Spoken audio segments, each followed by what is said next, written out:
let's jump right back in. I hope that you all have a good start into your week. And here we are in our new abode where we stayed the night. There is Kim. So we could check out the blue door. Can also go some some point in the evening we got to do some what's it called, karaoke singing. That's what I was looking for. All right, I think I do want to go to the church though, because that is also a thing that we have to do, and then we can circle back to the whirling and rags at a later point.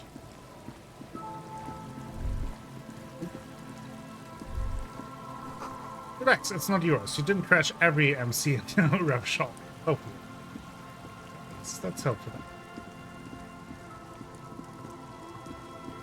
This is the church we heard a bunch about. I feel the shadow of a very large building fall on you.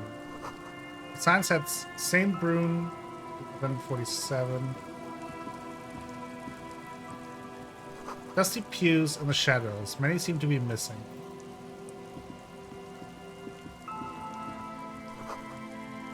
One second.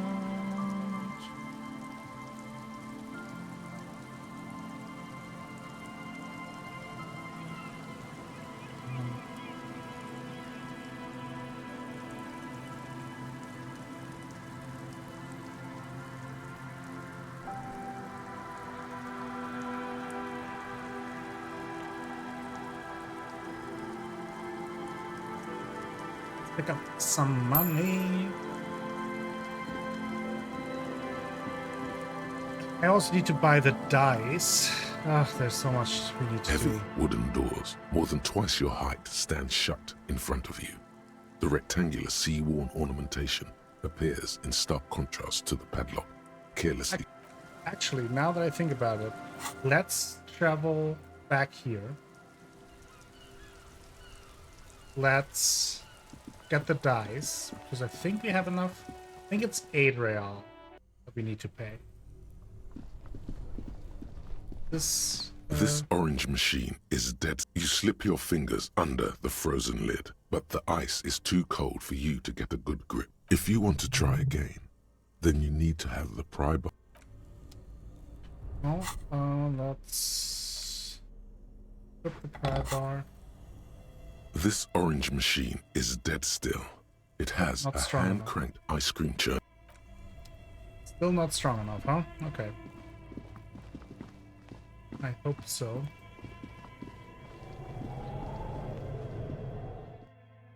Let's talk to the novelty dice maker.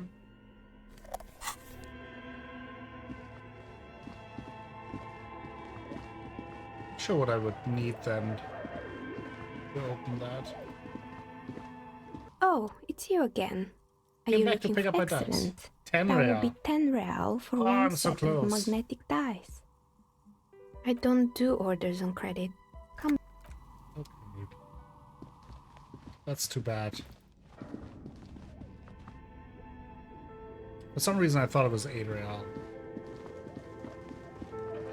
But since we're in the area, then might as well check out the whirling and rags first.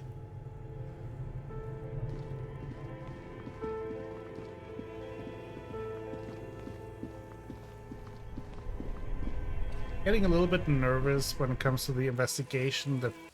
Gotta solve this before the massacre starts. So I hope I'll be able to.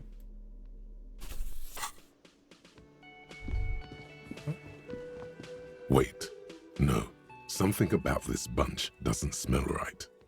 What do you mean? Aren't they Everett's guys? They are, but they don't seem too keen to talk with you, do they?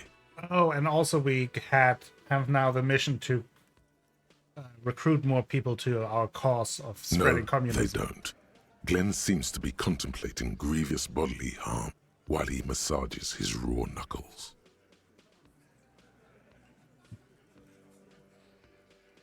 In the far back, Eugene is doing his best to ignore you. That's rude.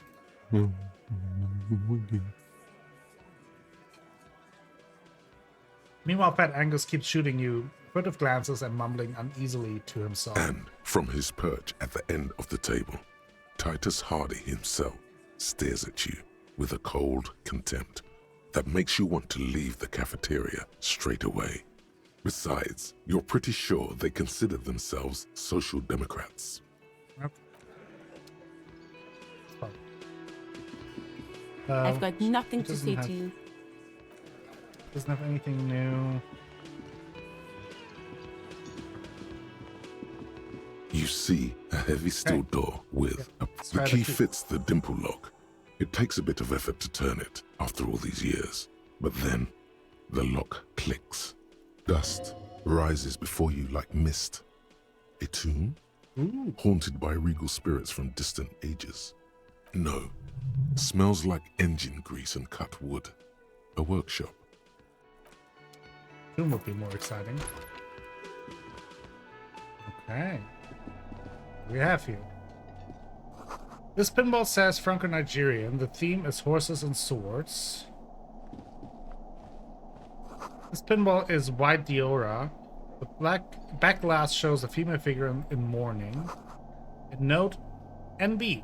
The spare key is tied to the bush outside the corner room window. There's something. What's in here? 5 real. Ooh, we're rich now. Over there, in the corner. The pinball machine?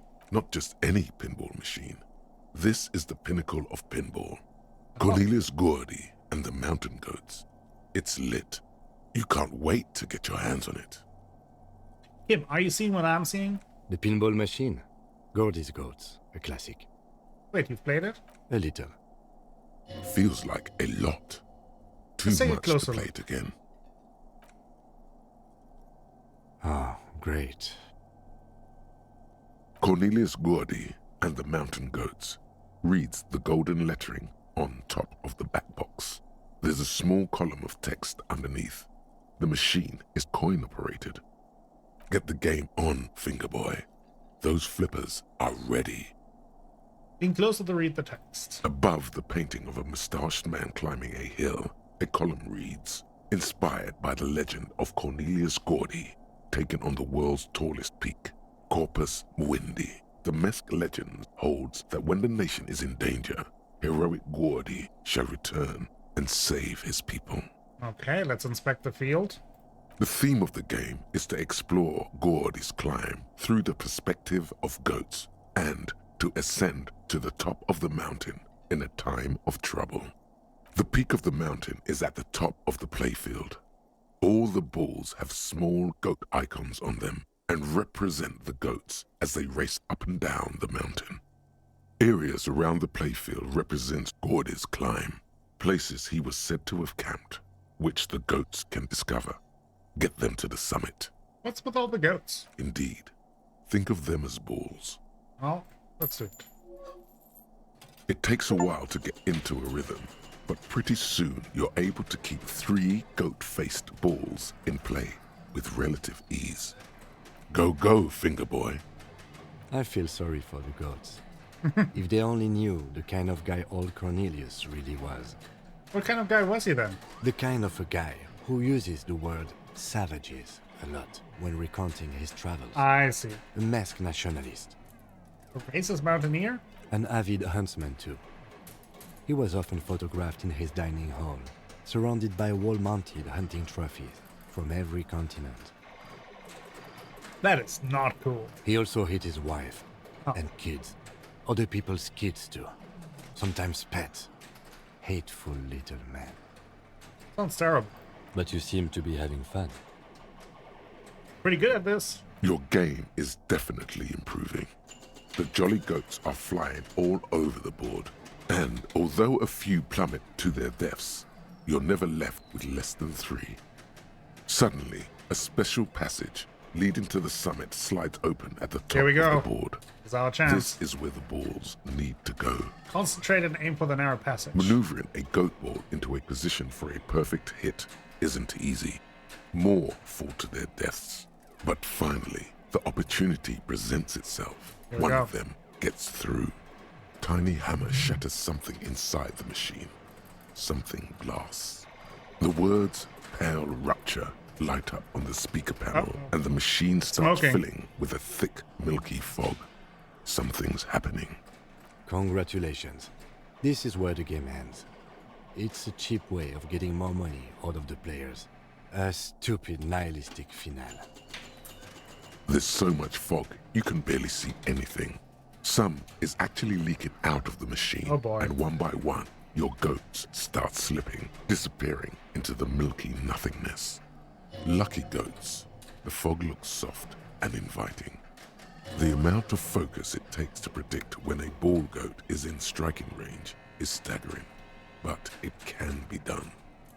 Focus. Focus. You're down to your last goat, going mostly by sound.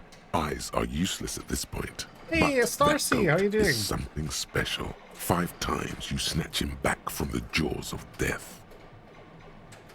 Kim, can be done. Just watch. I am. I've seen it before. Played it too. You will eventually make a mistake and then it's all over. You gotta try. I mean, it's only a 3% chance, but you gotta try. How if you can't even see it? The last goat plummets into the fog with almost We're having a good start to your day. suicidal And glee. we, the stars. It killed itself to spite you. Rude. There goes nothing, finger boy. Here goes nothing, finger boy. This small elevator is dimly lit by a bulb that's been glowing for ages. The latticed cage is open, inviting you to step inside. There's something popping up here. All these mesmerizing machines, just waiting to be plugged back in and played. Run your finger across the dust of the white Diora machine. Feels like it might jump back to life any moment. The lights illuminating the white-robed woman. What's white Diora? Some kind of inane pinball theme. Probably related to Messina during the DeLorean age. The history themes are the worst. We sure didn't know. Like, I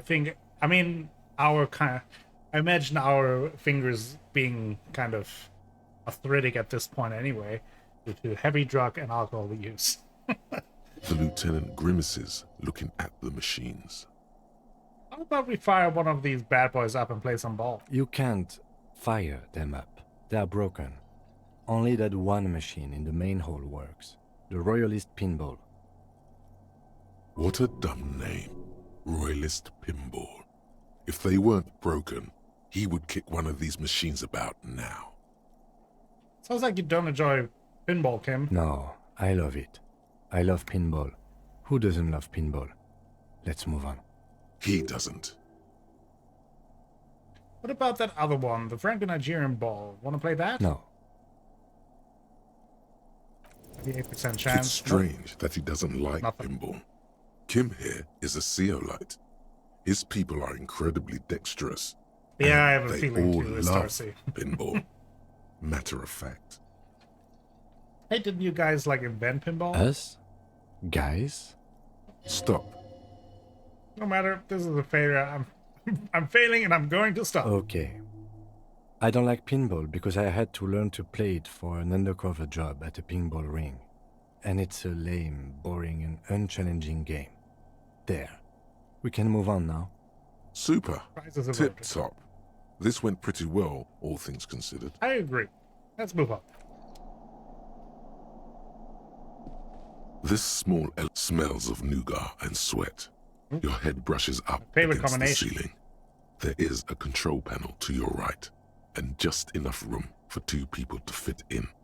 The maintenance card under the control panel reads, Last maintenance, 10th July, 88.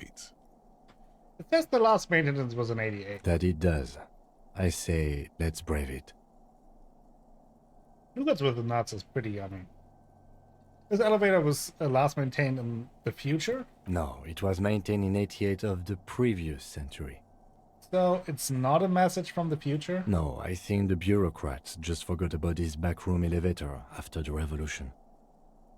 Let's look at the elevator controls. There are large rectangular buttons, monter, descente, and an international call for emergency assistance.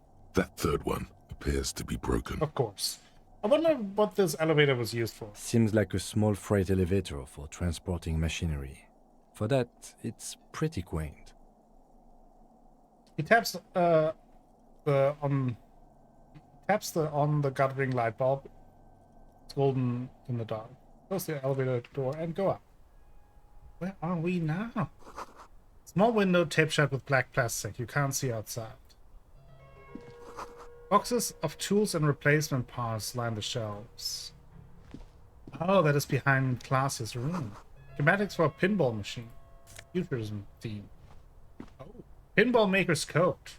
+1 empathy and +1 hand-eye coordination. That might be something for us. That fits our theme of our character. And honestly, it looks pretty good. We're looking kind of like weird Columbo. So, I'm good with that.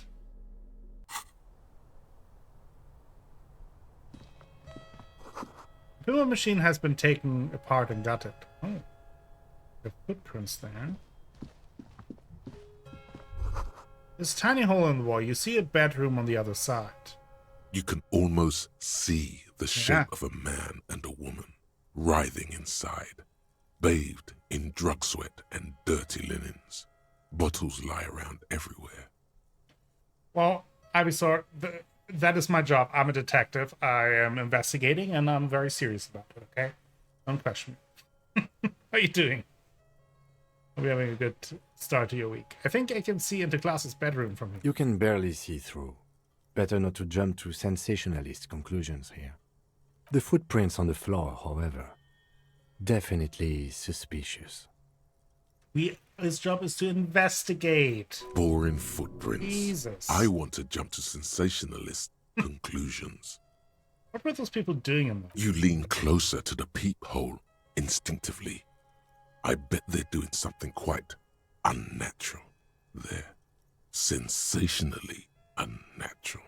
Absolutely. If your mesolimbic reward pathway were to venture a guess, one of the bottles is probably being put somewhere it doesn't belong. Oh. Well, what a coincidence, because mesolimbic reward pathway was also my nickname in high school. It's quite a mouthful. You clearly see footprints in the downy carpet of dust covering the workshop floor. Jackpot. These, unlike everything else here, are new. Someone's been here within the last within the last week or two. 3 weeks maximum, from the dust coverage. It could easily have been 1 week too. You know, officer. Exactly. This is good. He likes it. There's a little smile there, in the dark of the workshop. This isn't bad at all. It was a good idea to see where that door Yeah. leads. Commendable work bringing us to this place. I'm telling you, Kim, my methods might be unconventional, but, you know, we're doing the thing. What does this mean? It means someone snuck through what seems like a secret route, behind Classia's room, in the recent weeks. This may prove to be significant. So, okay, we are working on the Cop of the Apocalypse. Thought. We could unlock a thought here. We can also obviously level something up. We could max out our Inland Empire. That would make sense. Then we're done with that. Full Inland Empire. Let's have a closer look then. Large prints, most likely made by Boots. The size is hard to determine. Soul could be bigger than Vamp. The soles have left a pattern, uniform, horizontal lines. Well, as far as what they mean by putting a bottle where it doesn't belong is that they probably put the bottle like on the floor. That is not where you put bottles. It's unsafe. You could knock it over. It could make a mess. You could break it, and then you have glass in your foot. So that's what they mean. One person has been here. They've gone back and forth. The tips point both ways. The prints look like one person went back and forth. Between that and that. He points to the barred door. This print doesn't look like the odd soul print we found at the hang. The size looks about the same, actually. They didn't use a They're coaster. not the same shoe, but they very could shameful. be the same person. And sensationalized. This doesn't look like the workers' boots from the hanging, does it? No. These little horizontal lines are different. They look custom-made to me. Or some kind of foreign print. Hard to say.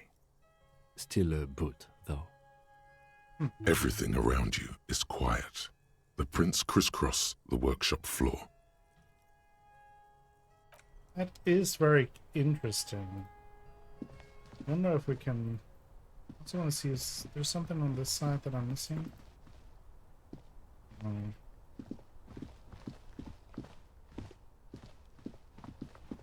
This is the barred door you tried to kick in before. So what's on the other side? Unless we've veered off into a 4D dimension, I'm expecting to step out on the roof. We could ask Glacia about this route. See how she reacts? Yes, it is quite likely that we will re-emerge on the M-plane. Brace for psychokinetic impact. Let's just Or the lightly roof. punch the door once more, just in case. Just want to make sure. The Very door lightly. shudders a bit, as though it were laughing at you. Let's unbar the door. Aha! Officer, what brings you up here in the rain?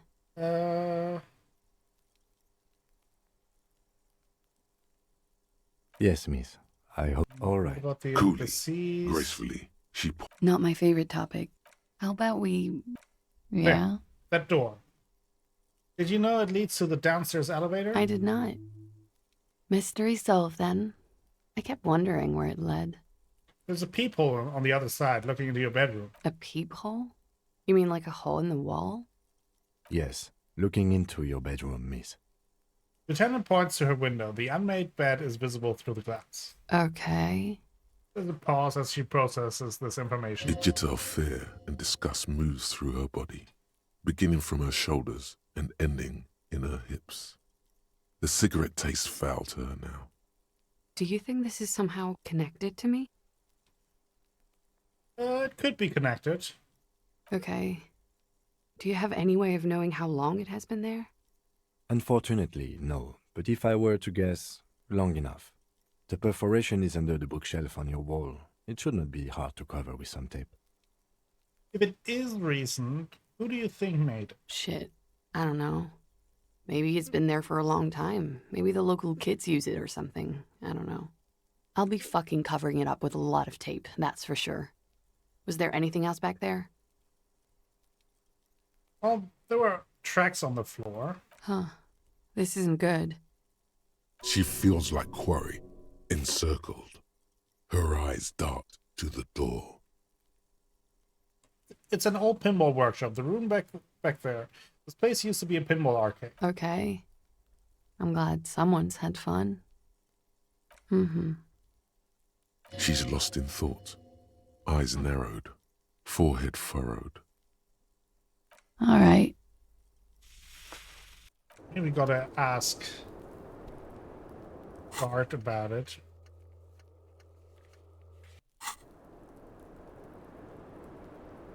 It's definitely strange.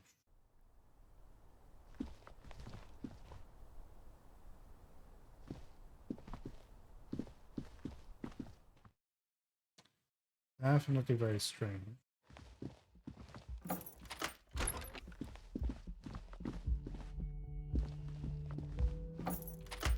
And I'll reach for This my fan has or has it been consigned there as bubble up punishment? there. Ah, You feel still can't grab it. Okay, so that's very interesting. I just don't know what to do with that information. Hey, was there something you needed? Well, well. Bringing him that new bird sure made a difference in his attitude. Another thing. Great. I love those. Well, let's not tell him that Classy nicked the phone line. Right, what if I told you I got into the back room behind the blue steel door? Oh, okay. Well, I did hear you make noise back there, so good for you. It takes a lot of willpower not to ask. Obviously, he's been wanting to know what's behind the door. Aren't you gonna ask me what's back there? Okay, what is back there? It's pinball machines. Ha! I knew it. I've always wondered where those machines by the door came from. And they told me there was some kind of pinball thing here too. I knew it. Were there any back there? In working order, I mean. Why? Do you want to play? Because I might be up for a game. No, I was just wondering if you found pinball machines there. He was wondering about something business-related, about how much money he could make of one.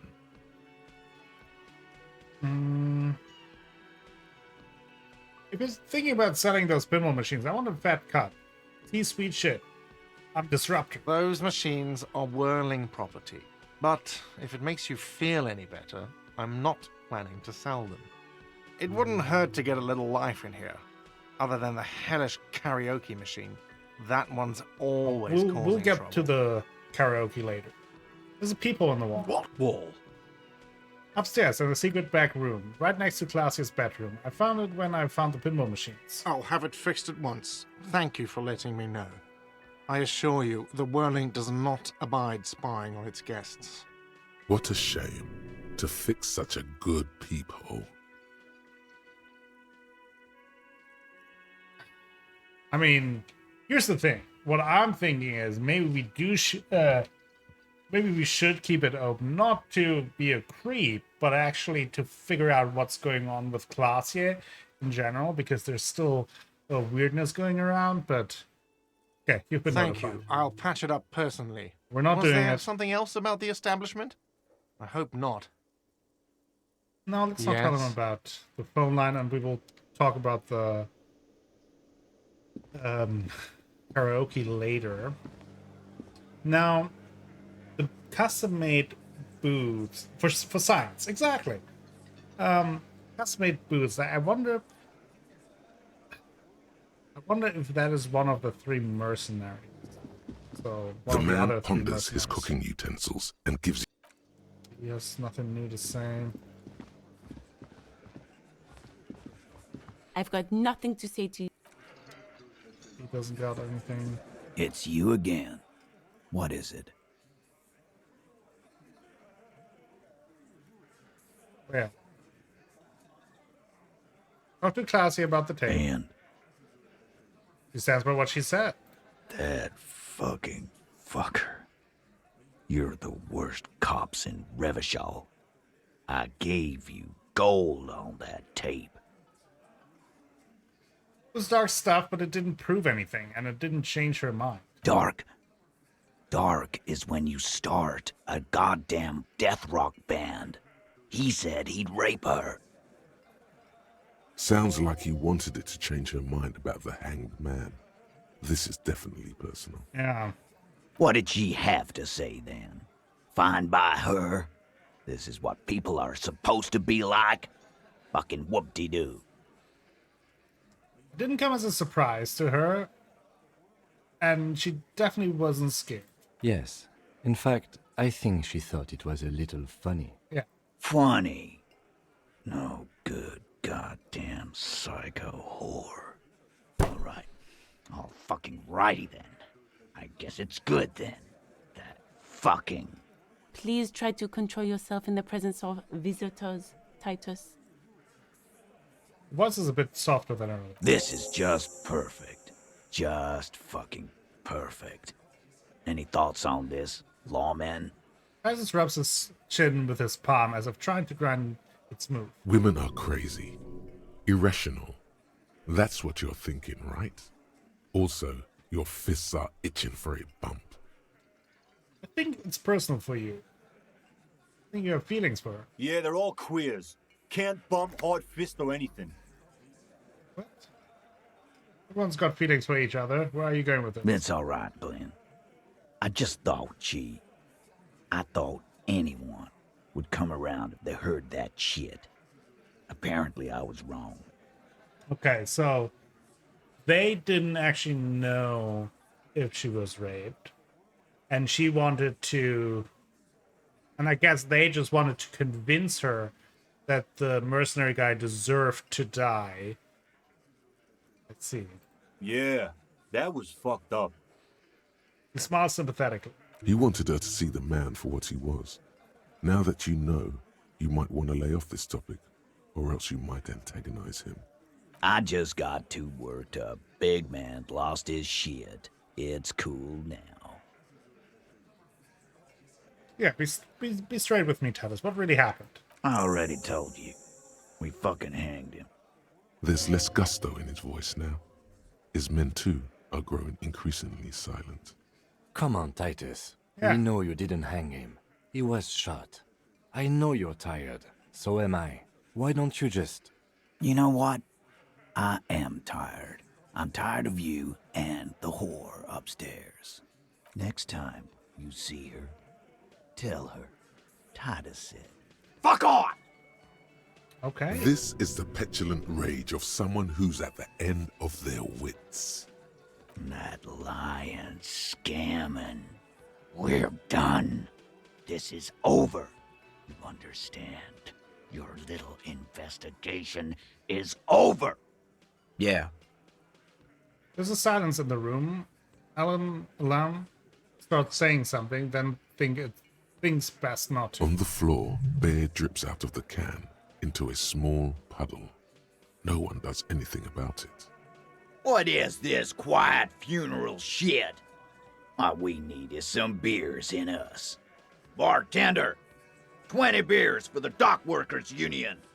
Why do we make it 40, huh? Why do we make it 100 beers? You're not loud enough. 100 beers?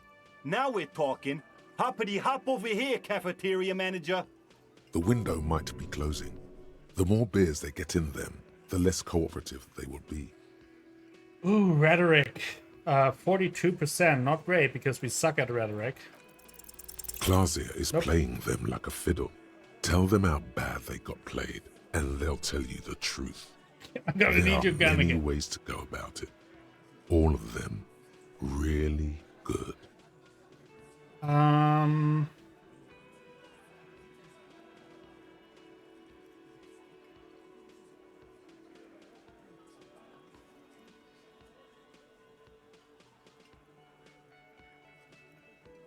Okay, man. It's clear you're being played like a fiddle. No, we fucking ain't, asshole. No one's fiddling anyone in here. No, Glenn. I want to hear this. Who do you think is fucking fiddling me? The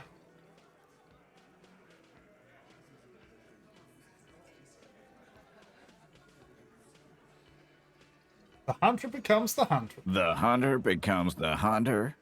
A little tip for you, cop. The next time you try to fuck with someone's head, make sure you're not fucked there yourself. Oh, I can't undo I this. don't understand what happened. Why did you say that? I didn't tell you to say that. Put the fiddle down and never go off script We've all like been that fiddled, yep. again. Sometimes involving bottles, I guess. Okay, so we got to level up our rhetoric. And try that again. But that's not too bad. Get the whole story out of Titus. Now we can buy the dice, though.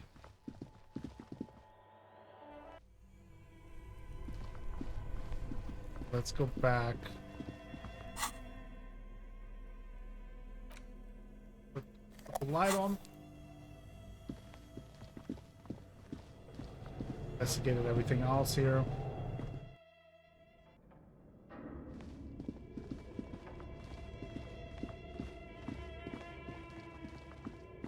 Then we're broke again, but we got some cool dice. Oh, it's you again. You look excellent.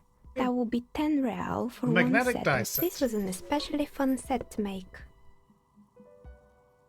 Let's look at them. Dazzling. It's like you have a pair of tiny disco balls in your hand. That's awesome. I'm Anything listening. else? I've got a question about the intercom. I'm pretty sure it still doesn't work, but sure. What do you want to know? Yeah, East Delta Pinball. Is that now the whirling? Yes, I've heard it used to be a gaming arcade. This is an ancient failure. Before my time. I'm not surprised, however. My advice, don't base your business on a fad. Hypnotism, florography, trick track, especially pinball. This means the whirling is part of the Doom commercial area. Guard is gonna love this. I don't know this guard, but something tells me he won't. I probably not. Sure, I'm good. I hope. Okay.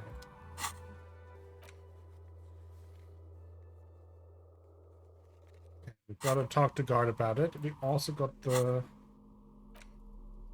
What do we do with these? These 100-sided dice are made of ivory and inlaid with magnetic lodestone.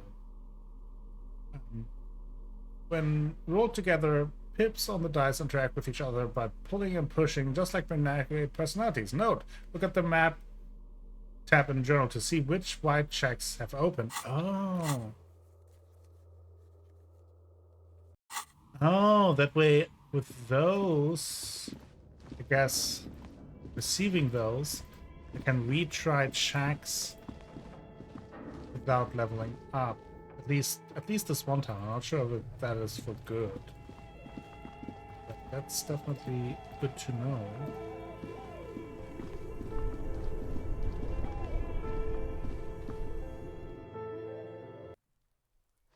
Now, let's go to Guard.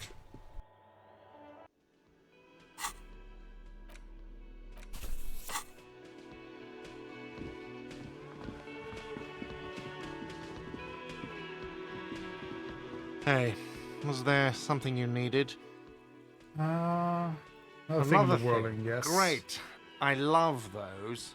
I have to warn you, I may have discovered that the whirling is part of the Doom commercial area. What? Why would you say that? We're at a completely different address from that whole thing. Wait, so you know of the curse? Everyone knows of it.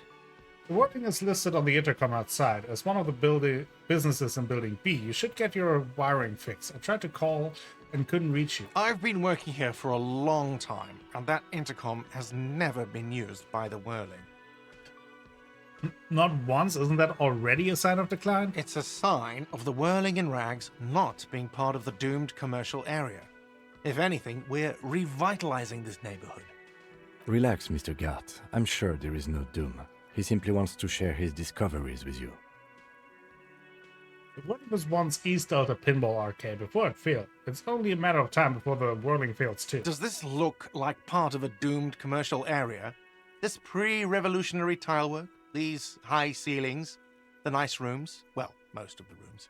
For 14 years, man. That's how long I've worked here. I've kept this place up through hail and through sleet. Fuck me, if some doom ghost... He's done a fine job too. Though he's spoken of the place dismissively before, the hostel is actually very important to him.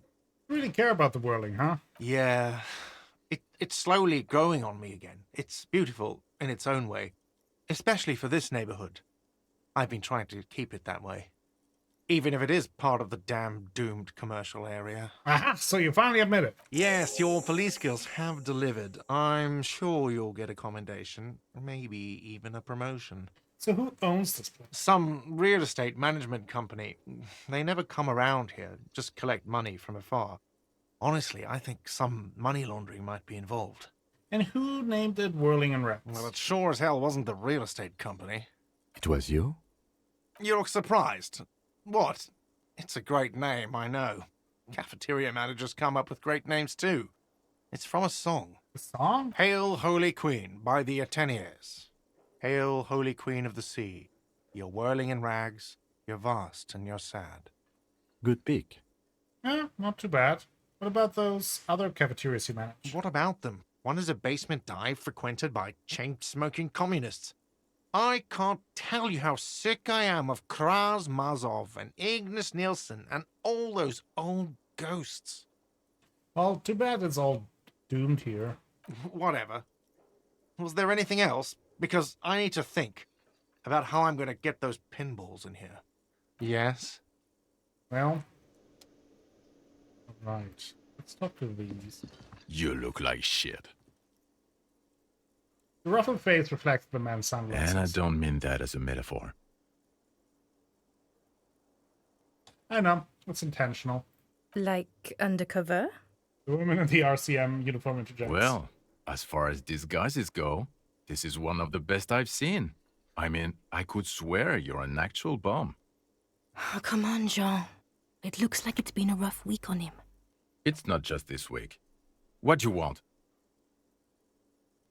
Don't even try to win him over. You won't. Kim, who is this guy? I'm not getting involved in this. It's not my style, he thinks, glancing at the man in sunglasses and the woman beside him. Oh boy, they're mad at him. No wonder. He just doesn't recognize them. Got some questions for you. I'm a cop. About what? You don't look like a cop. You know what you look like? Megastar? Yes, a superstar cop. Of course. This again. Now, will you answer some questions for me? No, Why not? 'cause it's not my job. Why don't you go and fucking do yours and solve this damn hanging? If you don't want to answer questions, maybe you want to hear me say things. Actually, I don't want to hear you say things. Come on, Jean. Okay, say things. I want to hear you say things. Okay, I'm doing this investigation. A man is hanged. So, do you know who hanged him? Not yet. Yeah, I can see that. Why am I even telling you this? I don't know. Why are you? Who knows why we do the things we do? Somehow, bouncing those ideas off the man with sunglasses felt calming, like you've done it before. Yeah, I wonder who this could be. You know what? It must be because he's buff. Oh, yes. He looks like he works out, like he's got the devil on his back. Oh my god, there's more. You want something more? What is it? There's something strange about this guy. There's something failed. that binds you to him. Perfect. Some kind of an outfit, maybe. A uniform. A nurse's uniform? Yes, nurses. Why not? This is going to sound really weird, but are you by any chance a male nurse? Why, yes. Yes, I am a male nurse. How could you tell? Well, I see into the ether. That's how I know things. Oh, you've done a lot more with ether than just look into it. This was stupid. I shouldn't have. See, SRC? Don't we all? I think we all do. Watch out for yourself, loser. That voice, so very familiar. Did you hear it when calling to your station and reporting your badge missing? Wait, your voice. I recognize Oh, it. really? I wonder where. Lost my badge recently. When I called in to report it missing, you were there. That's the where you remember me from? Yes, I haven't seen you before. Okay, then. It's probably a coincidence. People sound alike. Goodbye. You're probably right. Yes? What is it? Are you with him? Of course I'm with him. Why do you ask? He's an asshole. You're an asshole. You know what? Maybe we're both assholes. Please, let's not turn this into another exchange, okay? Okay. I have no clue who this could be. Does she have Oh, anything hello, on? dear. There. Doesn't seem that way. Okay. Let's... We definitely need our bag. Then I think we go back to the church and check out what's going on over there. Let's go in the church. Heavy wooden doors, more than Open the twice your padlock with a height, key. stand shut in front of you. The rectangular sea-worn ornamentation appears in stark contrast to the padlock, carelessly drilled into the wood. The lock turns easily. You hear a click as the shackle pops open. Feels like electricity and a very small piece of nothingness. Okay. So far, so good. Let's go. As you Go do, inside. you hear the echo of the doomed commercial area, its black holes and dusty machines. Then the feeling passes. A great whoosh of air rushes into the dark innards of the church, as though rushing to fill a great vacuum in the heart of the city. All right.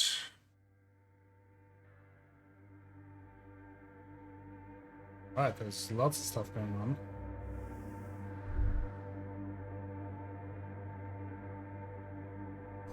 The strange stillness fills you as you look ahead. You should walk here, not run. Let's do that. The church did it, I agree. This grotesque wooden figure looks half-finished. Feels like it's trying to become one with the church. I think Starsy solved the case. It was the church. Can't trust the building. More of the fog lightning pattern you saw outside.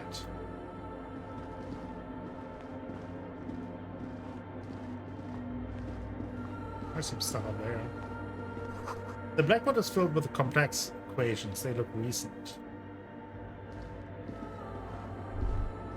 Oh. Feels like there's someone watching above you, watching you from the dark.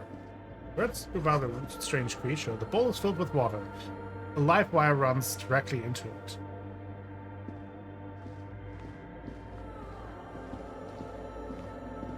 Also something. Would that be his jacket?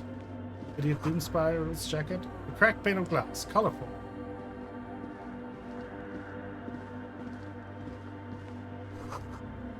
Frost has drawn clouds on the glass, obscuring the view. Ooh, Mass Banger Silk Scarf. That's for the neck then? Drama +2. Actually, we do keep the bow tie. We got drawn on the frost on the window depicting a deer. Oh dear.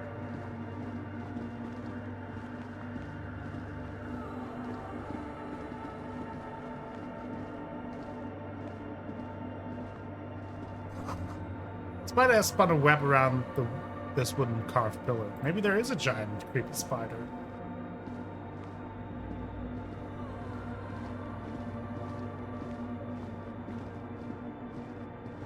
Or like it was a crab-like figure they were talking about.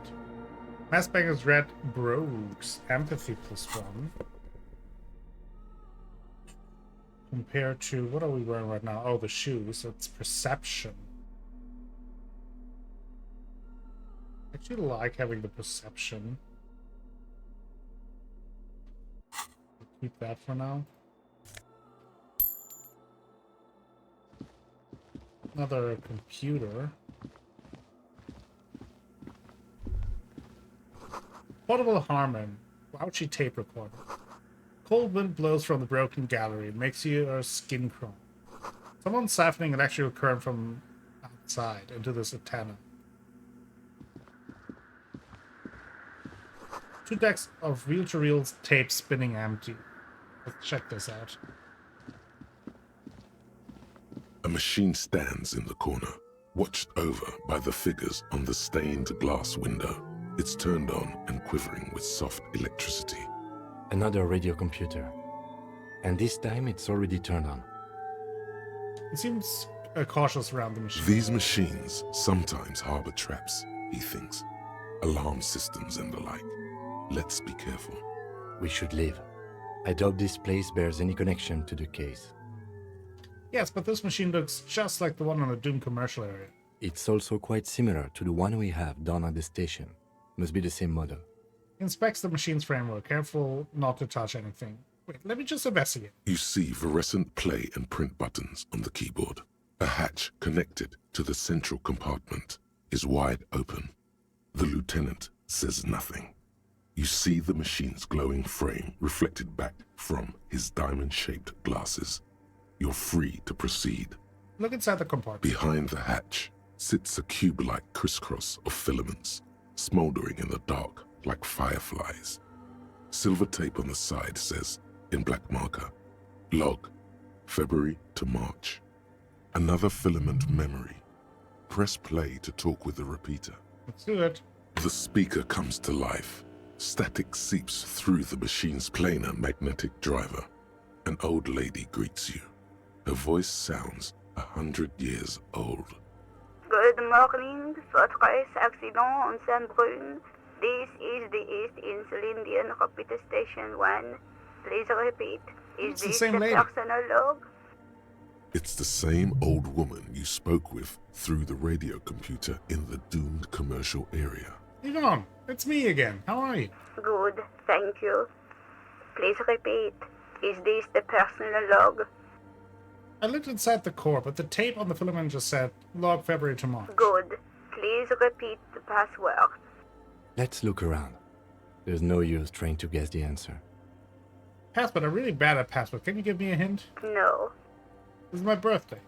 Still no. This is the police. Please open the thing. I am contractually obliged to protect the privacy of the filament holder for Fortress Accident.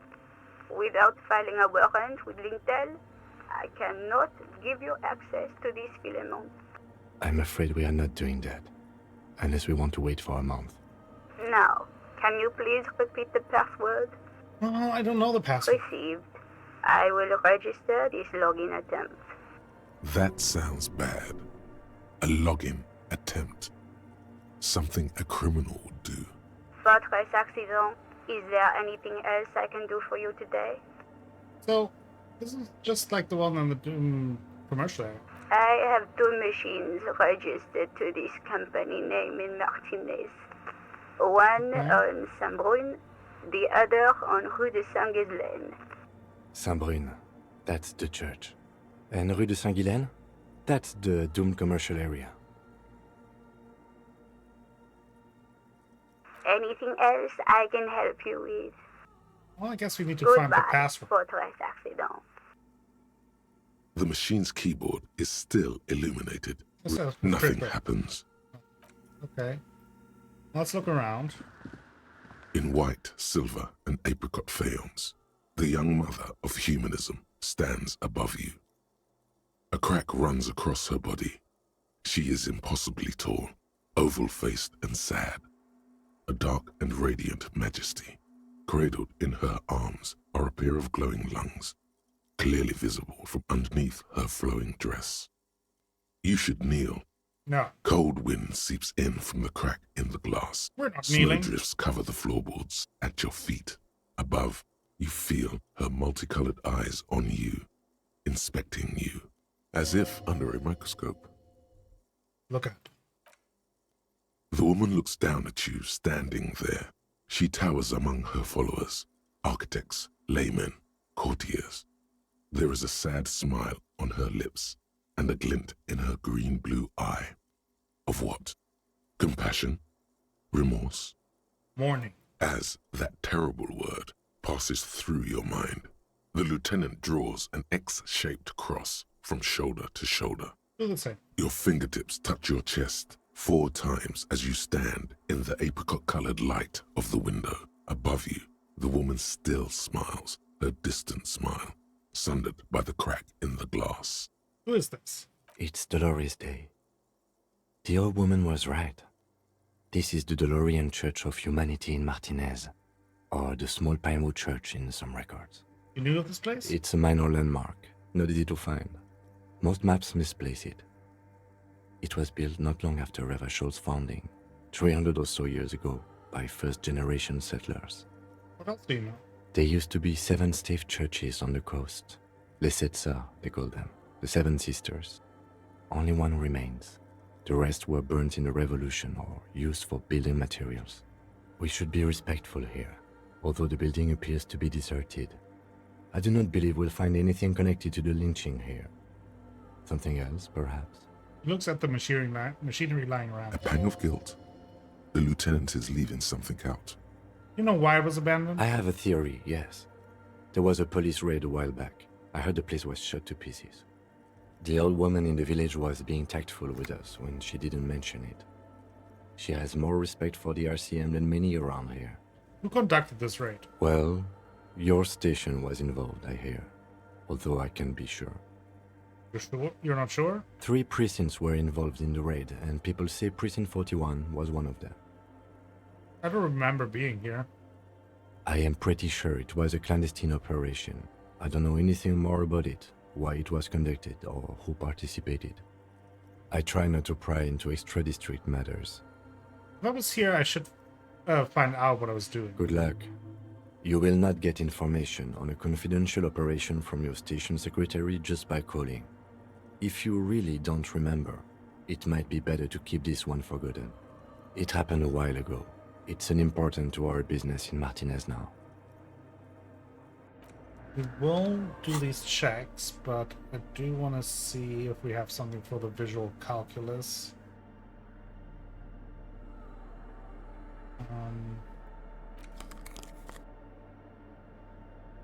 Also, encyclopedia.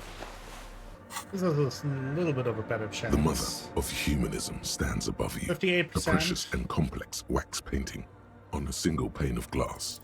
Despite the damage you've done to yourself, the title appears lodged in your hippocampus. This is Her Innocence, Dolores Day. The innocence of Alright, Astasi, have a good day. Thank you for hanging out. internationalism, and Always the lovely welfare to see state. you. Perhaps the most famous human being ever to have lived. No amount of Commodore Red can wipe her sad smile from your brain thing. It has survived the deluge and haunts you still, and will haunt you forever, as it haunts all men. Wait, what exactly is an innocence? I've read a book, but it was fuzzy. The highest category of historic individual, an embodiment of the world spirit. The ruler? More, an innocence is elected to office by the founding party, a precedent that has taken place a mere 6 times in the entirety of history. The legal system of the Real Belt is built to accommodate an authentic rule should it coincide with our time. An innocence is infallible. The decisions made by one are not decisions. They are inevitabilities. What would have happened anyway? Only accelerated, packed into decades instead of centuries. An innocence is a continuous, compressed event, a sacred human being. It is an honor and a glory to live when one is in office. Is one in office now? No, we are alone.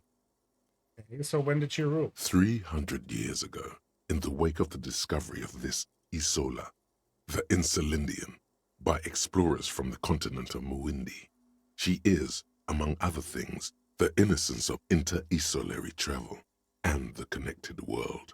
What else do I know about her? Many things. You know she was a woman of the court, the wife of an influential Marchese, and eventually the principal advisor to Irene La Navigateur, Queen of Suresnes, modern-day Sir La Clé.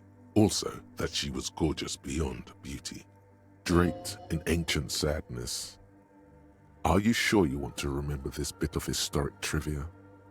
Standing under a long, slender form like this, dwarfed? Where's this coming from? The past. It's a silo of sadness, fermenting. You should keep away. Okay, what else? Was she smart? Terribly, women of the court were expected to play both contract bridge and chess sufficiently well to prove an interesting challenge to a man. A simple grasp in matters of philosophy, theology, and science was encouraged. She was, by all means, a kept woman. She made the most of her position in the antediluvian court, a court visited by the most prominent thinkers and artists of the day. In secret, she was becoming the era's preeminent philosopher of the state, a scalpel, a piercing gaze. She was an almost preternaturally magnetic and intelligent individual. To her contemporaries, she appeared out of time, a messenger from the future of the species. We all fell in love with her, head over heels. Even before she was declared an innocence, her influence was tremendous. How come? It was on her advice that Irene La Navigateur sponsored a number of voyages into the Pale. A costly, often tragic endeavor, ultimately vindicated by the discovery of the new world, the piece of reality you're standing on. She was crowned 2 years after the first expedition returned, setting in motion what is widely considered the greatest era in history. The DeLorean era.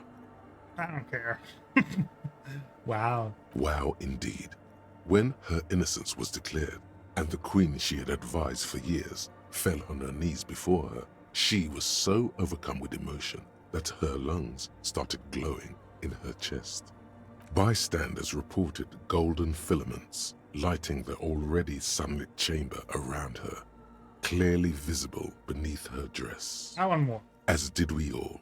The lands of the Mesk and the Occident, and even faraway Supramawindi, altogether 21 of the 40 mundial nations of the time, immediately accepted Innocentic rule, even before her crowning. The crowning?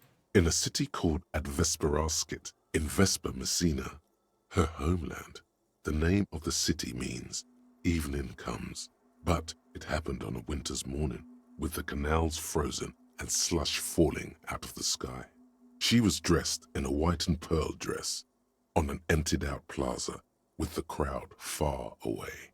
Already, her Theriers, the secret servicemen of the Innocents, were worried about an assassination attempt.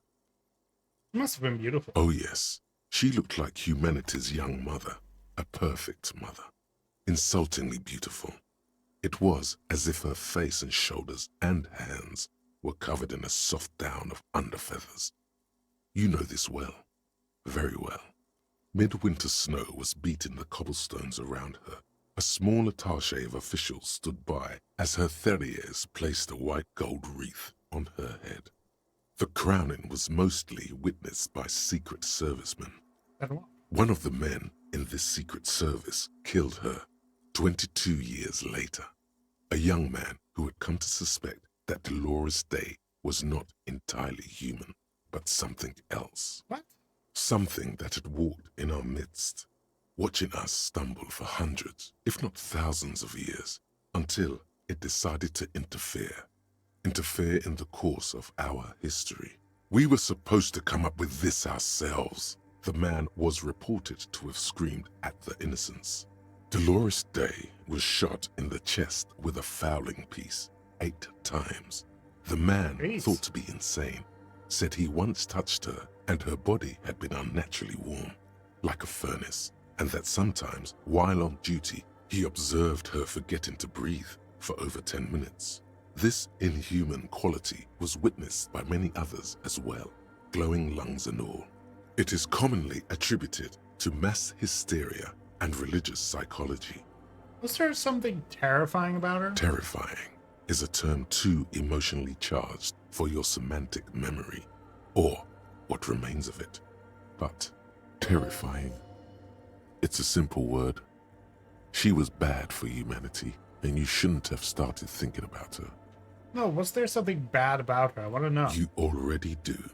Although she is often considered to be the greatest human being to ever live, there was something ominous about Dolores Day, constantly surrounded by her Theriers. She was the most socially secluded and least self-aware of all the Innocences. Some modern thinkers would consider her a war criminal for the campaigns she waged against the Mesk state. Okay. And then there were the resettlement programs. What happened? The Mesk state tried to detach itself from Innocentic rule. Parts of the world were experiencing whiplash from accelerating into secularism. Her mandatory education programs and mass resettlement of upstream Marguerite were problematic as well. Dissenters were suppressed by a military force she called the Army of Humanity. She adored chess, yes, but also military war games. Dolores Day often holds a tiny tin soldier between her index finger and thumb in icons such as this. She was also blonde, the blondest woman you have ever seen, with green eyes the color of the Pacentic, mare interregnum. Little is known of her Marchese husband. It's as if he vanished from history after completing his role, which was to introduce Dolores Day to court.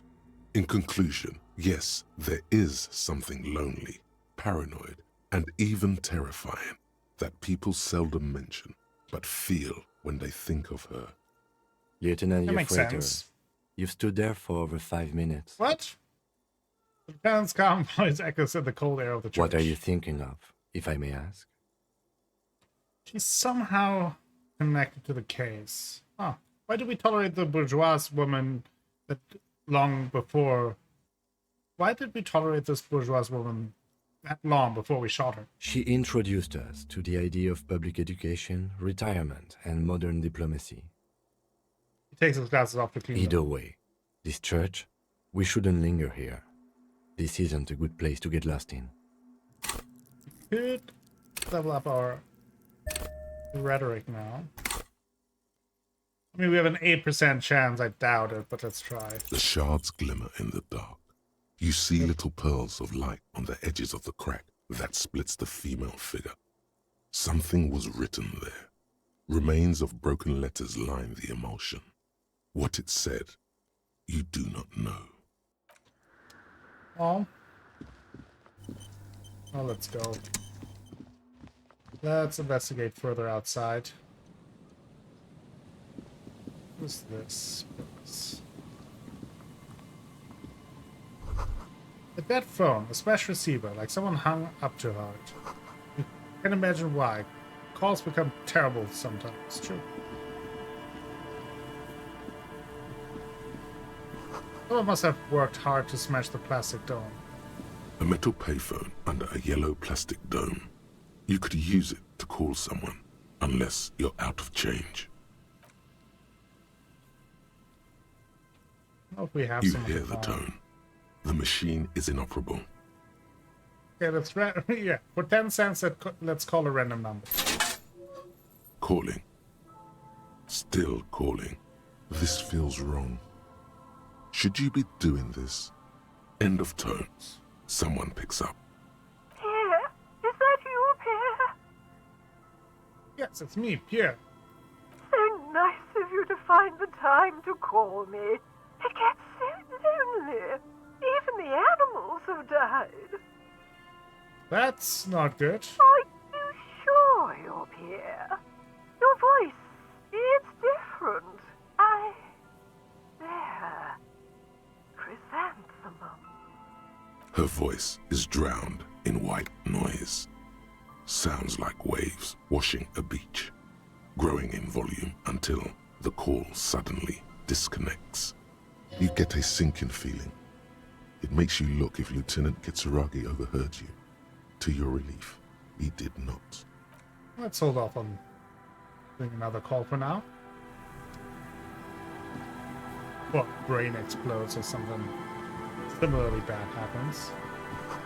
Buzz hum. The electricity flows through the wires with audible power. What's this? Someone has left an unidentifiable article of clothing on this railing.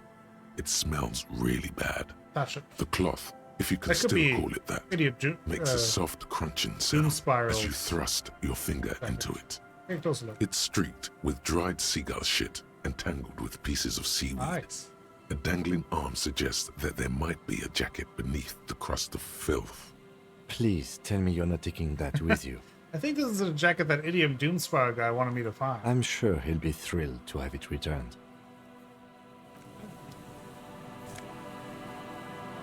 Use interact button in inventory to inspect it.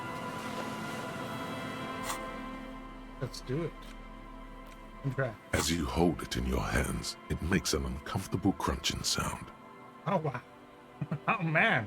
How does the jacket get so disgusting? It's a sordid, filthy tale, not for the weak.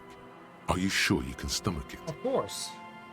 It occurs to you that you're not even holding the jacket itself, but rather the thick crust of jetsam and seagull shit that ensconces it.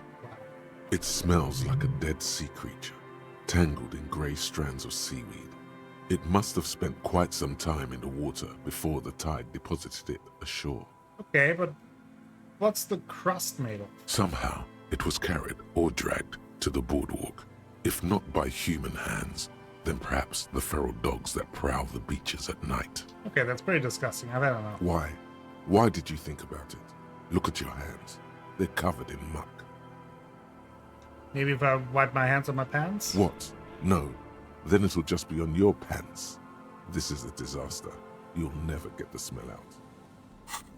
Well, we're doing a good deed, though. That's what counts and matters.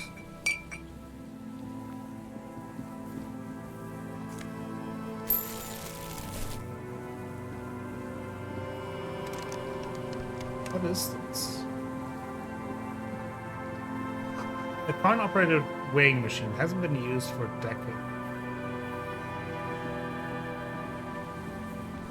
Makeshift roof. Vagrants have tried to make the boardwalk habitable.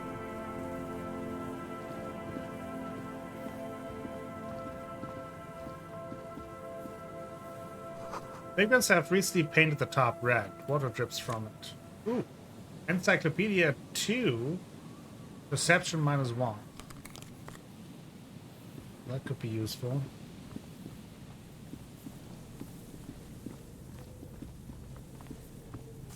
Not money.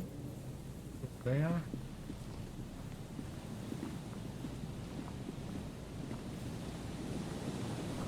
Big wine canister. Open and empty. I saw something yellow all the way there, but I wanted to check out this building as well. See anything? Oh, there's clearly a set of stairs. Bars cover these long and dusty windows. What was that? And Mikhail noticed the windows, especially with how there are no windows on the south side. This was to deal with. A blond man stands next to his son, pointing to the weather-worn ruins. He sees you approaching and smiles. You officers, come to investigate the historic subtext of West Martinez? I'm Tran Heilostam. You must be Kim Kituragi, right? I was just telling my son about this building. Not a lot of people realize the historic significance here. Very rich in hypertext. What's Kim? Nice to meet you. Hold on, hypertext? Yes, hypertext. Young Carp and the collection of cultural hyperlinks. He's just making up fancy words. This doesn't mean anything. Exactly. Wait, what was that about the windows? Oh, yes. So, Mikhail, they had to deal with monitor glare, especially in the summer. They still had vector monitors back then. That was 49 years ago. So they didn't have windows on the south wall. You and Kim know each other? No, I can't say that we've met before, but I've heard of Kim, of course. Mikhail, say hi to the officers. He rests his hand on the boy's shoulder. The child stays hidden behind the hem of his father's coat, clutching to his worm-themed coloring book. Mikhail's a little tired today. We spent all night trying to run Orbis on his radio computer. Have you heard of it? It's a programming language used in Grad. Quite tricky, but he wanted to play this Grad-made adventure program. We've been getting really into Worms lately. The man speaks in the artificial cadence of a professor, or someone who's been on too many radio shows. But I assume you're not here for giant worms when there are so many real things to see. Just as I was telling Mikhail before, this is where the Coalition landed in 08. Worm. We could be standing on what is the most interesting landmark in Revachol West. Points to the building again. This man is your half-brother. You feel it. But why? Have you been talking to other police officers? Me? Yes, at some point, I'm sure I have. There was this one rather memorable instance when I had a chance to meet the head of Dominion Police of Königstein. And as you know, they have this very distinctive dress uniform with scarlet breeches and little cylindrical fur caps. I think these are called... It is off as Tran tells you about the peculiarities of mounted police forces in the Central Occident. Wait, what was it that you wanted to ask? What's so fascinating about this, about an empty old building? Aha! But it's not just any empty old building. He raises his hand to his eyes, springtime sun warming his handsome face. All four of you turn to admire the mural before What you. not a lot of people know is this used to be the R&D department of Felt Electrical. And Felt, which now sells ink cartridges mostly, was once a top dog in the turn-of-the-century cybernetics boom. Hold on. What's R&D? Look at the building looming over It you. looks old and weathered, with seagulls picking apart its stone and metal carcass. Bushy undergrowth has taken hold of the collapsed rooftop. Some kind of bird has set up a nest on a broken windowsill. Wait, what's an R&D department? Apologies, it's an acronym for research and development. They don't use it anymore. He smiles brightly. Love lines around his You're eyes. probably more familiar with RTD, Research and Technological Development. Mea culpa. You are not familiar with that one either. This man is a bookhead. I don't think I've ever heard of this Felt Electrical. That's not surprising. Only a vestigial ink cartridge and ferrotape manufacturer remains. You're just a suture. They started out as a midway electronics outfit in Königstein 2 centuries ago. After an aggressive move to Revachol, Feld became a global player in the emerging personal electronics market of the pre-revolutionary era.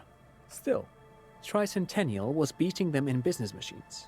But Feld had an ace up their sleeve, or should I say they were developing an ace up their sleeve.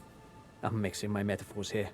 What was that ace? It was here in Martinez, possibly in this very building, that they developed prototypes for a tape computer. Tape computer? An elegant folding mechanism of rollers and ferrotape ribbons, portable enough to be a take-it-home solution. Revolutionizing business machines, possibly even bring them to the average consumer, which is a feat of engineering even today's giants, Rehm, ICN and ZAM, haven't achieved yet. What happened? Indeed. What? The revolution! Boy wipes his nose on his sleeve. Unfortunately, their moonshot project never made it to the market. Feld's move to Revachol backfired. The revolutionary government liquefied their assets and expropriated those very advanced prototypes, possibly from this very building, or one of the adjacent ruins. All of this was built by Feld, even the boardwalk. Wild Pines built Martinez proper as a resort for their middle management. Feld built this side of town for R&D. So, you're saying that Felt Electrical built this boardwalk? Yes, they even built a pleasure wheel, but that got destroyed in the war. A pleasure wheel? Lieutenant looks wistfully at the horizon, as if picturing gondolas rising into the sky. Perhaps reminded of a childhood memory. It's clear he would prefer there were a big wheel lighting up the coast. Yes, to lure in their star engineers. This part of Martinez was nothing but reeds before Feld arrived. They had to make the prospect of living here attractive. It was supposed to become a global center for innovation in cybernetics. But history had other plans. What happened to the engineers, the company people? Oh, I'm afraid it didn't end well for the boys. But this story is a bit too dark for little Mikhail here.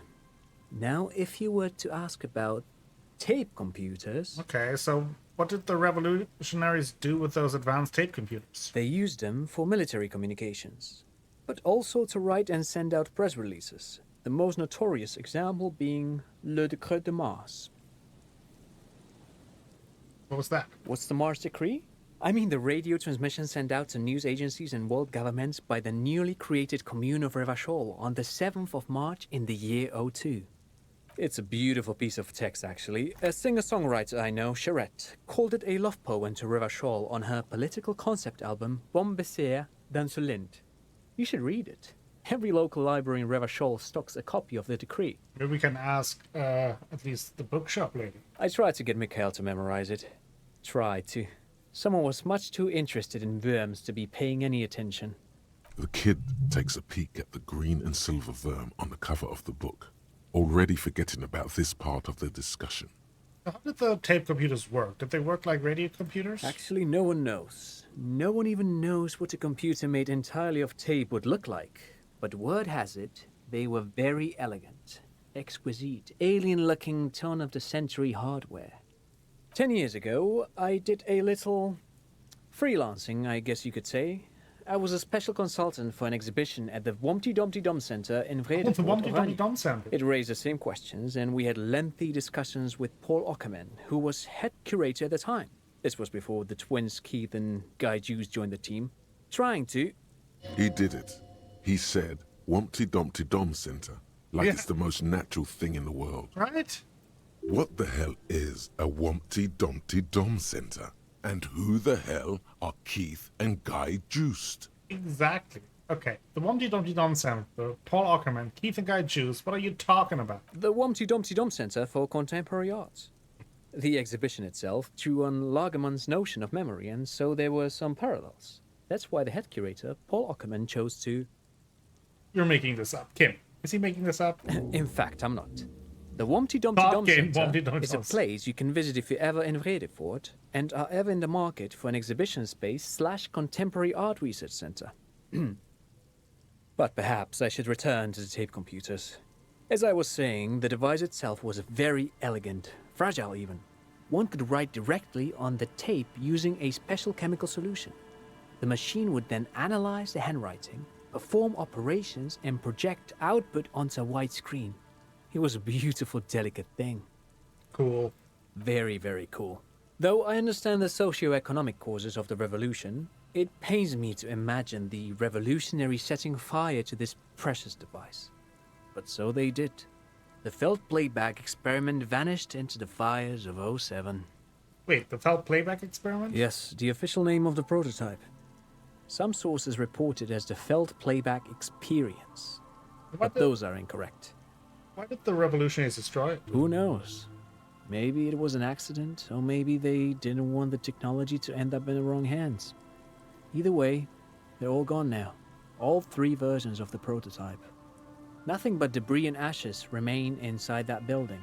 He takes a step back. The boardwalk creaks mournfully in the wind. 2 seagulls circle in the sky. You look up and think, really? Or was there a 4th prototype that remains hidden in the mausoleums below Coal City? The Wompty Dumpty Dom Center. It's Wednesday evening and something heinous exciting is on the way. People have gathered beneath the billowing roof of an oddly shaped trophy building, sipping wine and exchanging opinions. 26-year-old Wundertrins, Guy and Keith Juice are the stars of the show with their bomber jackets and white sneakers. Head curators of this art exhibition. It's the Wompty Dumpty dummiest event of the year, and all the cool kids have RSVP'd. Where are you if you are not here? I want to ask But of course. What else? You look like someone who has money. Do you have money? I do have some money, yes, but that's not what's really important here. Oh, could I have some of the unimportant money? Oh no, I don't have it on me, officer. I was talking in more general terms. I'm just spending time with my kid here, showing him around the lesser-known parts of our hometown. It wouldn't be wise to carry huge amounts of cash on such expeditions. Not that he would have to worry about being robbed. He looks surprisingly buff. Does he work out? By the way, do you work out? I do some Lomanthang stick fighting now and then. Some Lomanthang stick fighting? It's an anthropological heritage of the Lomanthang people. A martial art of sorts, but what not a lot of books mention is that it also carries a cultural significance among the Lomanthangs, as it used to be the best means of showing off to lookful bride, which, interestingly enough, brings us to the socio-economic structure of the traditional rural tribes of the Lomanthang Isles, which... He goes on to give you a detailed overview of their way of life. The amiable, slightly nervous smile, not once leaving his face. But anyway, I'm boring you with details again. You were saying?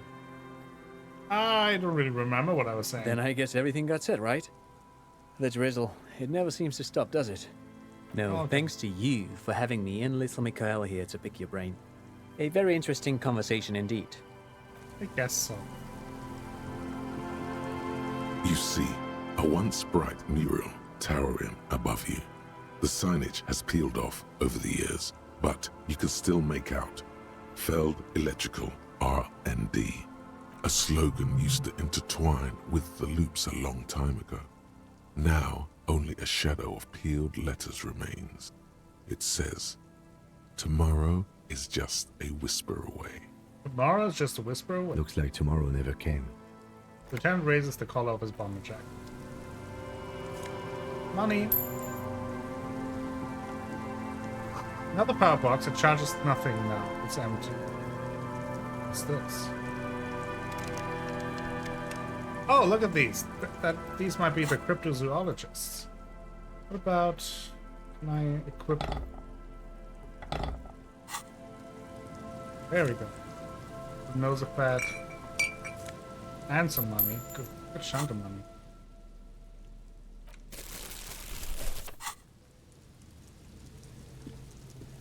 The fence blocks the path. No way to go from there.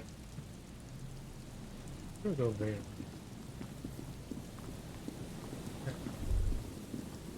The remaining windows rattle from a strong gust of wind. They're covered in a thick layer of grime. They must have been like this for 40 years. Try to see inside. Dripping water falls from a high place. All you can see is the shadow of a collapsing staircase. Lieutenant, can you make out what's inside? No. I won't even try. You know, He takes his glasses I off. had a partner once. They called him Eyes, because he had to show me things. It's that bad. This partner of his, Eyes, things didn't end well. It saddens him to say his name. Don't even ask. He wouldn't answer. Maybe some other small talk. Can you still shoot though? Well enough, actually. It's odd how that works. I'm no sharpshooter, but I pass my shooting courses 7 out of 10. Okay. Trust you can. We'll get up there. Come on. Okay, let's look at the map. So, I think we would be here, right? The cryptozoologists are here. I assume those are the cryptozoologists. I actually don't know for sure, but you have two weirdos rummaging around in the ground. Sounds very cryptozoology to me.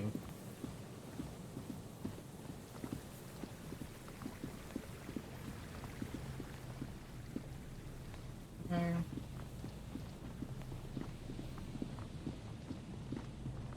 There's something. No money. No boat in the boathouse today. Here. Ooh, magnesium. Oh, and then oversized superstar sunglasses, savoir faire, and visual calculus. Oh, visual calculus is minus, I should say. Oh, I also need to switch my those again.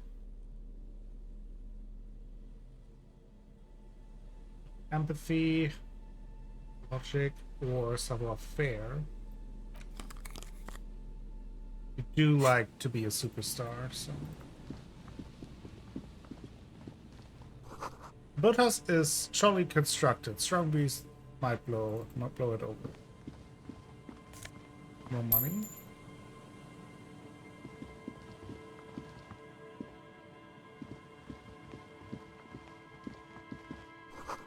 Ancient paint is peeling off the roof of this shattered bench, covered in dust.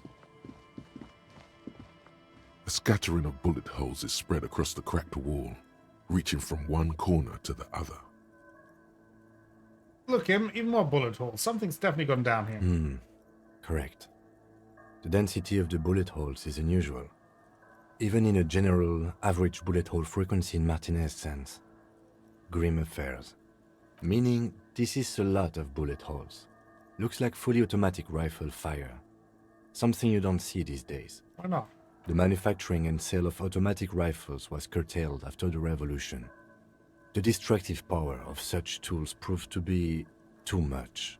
We do need to retain some humanity in this world. Let's put on our visual calculus things. Visual calculus +1. Do we have anything else that helps us with it?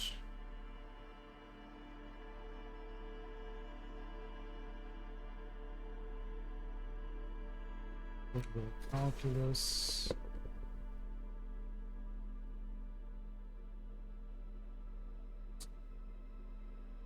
Constantly changing clothes. A scattering of bullet holes is Hey, spread across the 28%. cracked wall, unable to piece together the big picture just now. There's a hole in their hypothesis. I'm dumb. The scattering of bullet holes looks like one giant smiling mouth, smiling its deadly smile, laughing at you, and the world, and the living. Okay.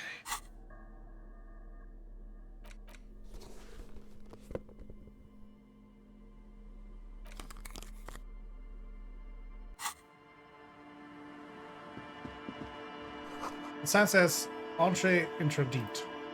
Whatever that means. An old ticket tacker booth, no longer in operation. People paid money to park here, no wonder no one would pay now. That's for sure.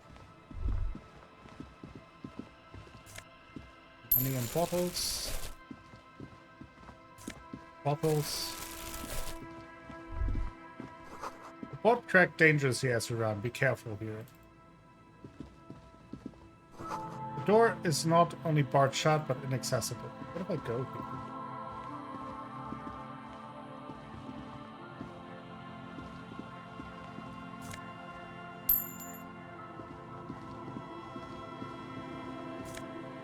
What's this? Found Peepo Peepo. That's too logic, -1 perception. Okay, I don't need what kind of... Oh, it's a...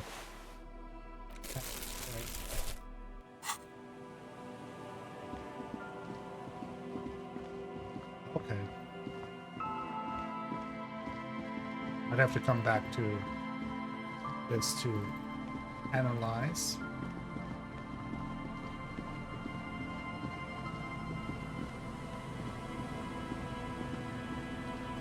Tiny cages, carefully constructed.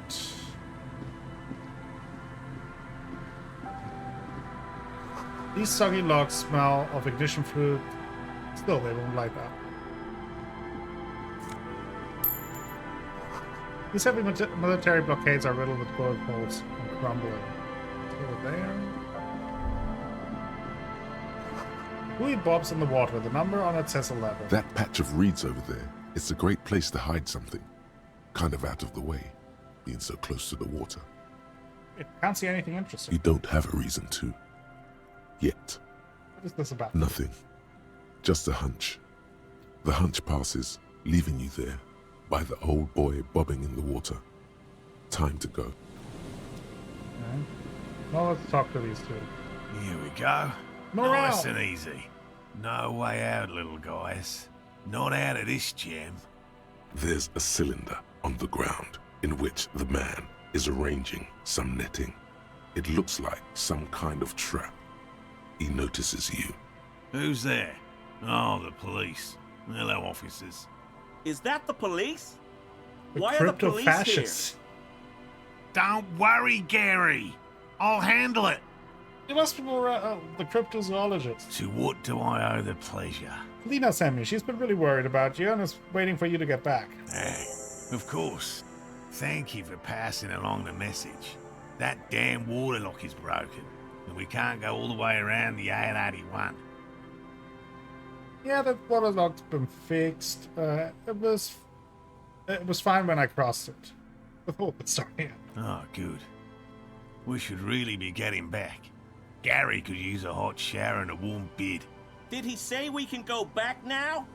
Yes, Gary. We can go soon. If you see Lena, tell her I won't be long. This is a man possessed, always on the brink of some breakthrough. Clearly. He won't leave if there's a sliver of hope. The great find might happen today. Sir, your wife is waiting for you. I just have to do one more round.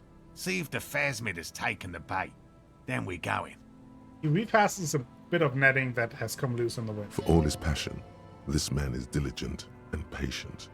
You could learn things from him. Tell me about this phasmid you're looking for.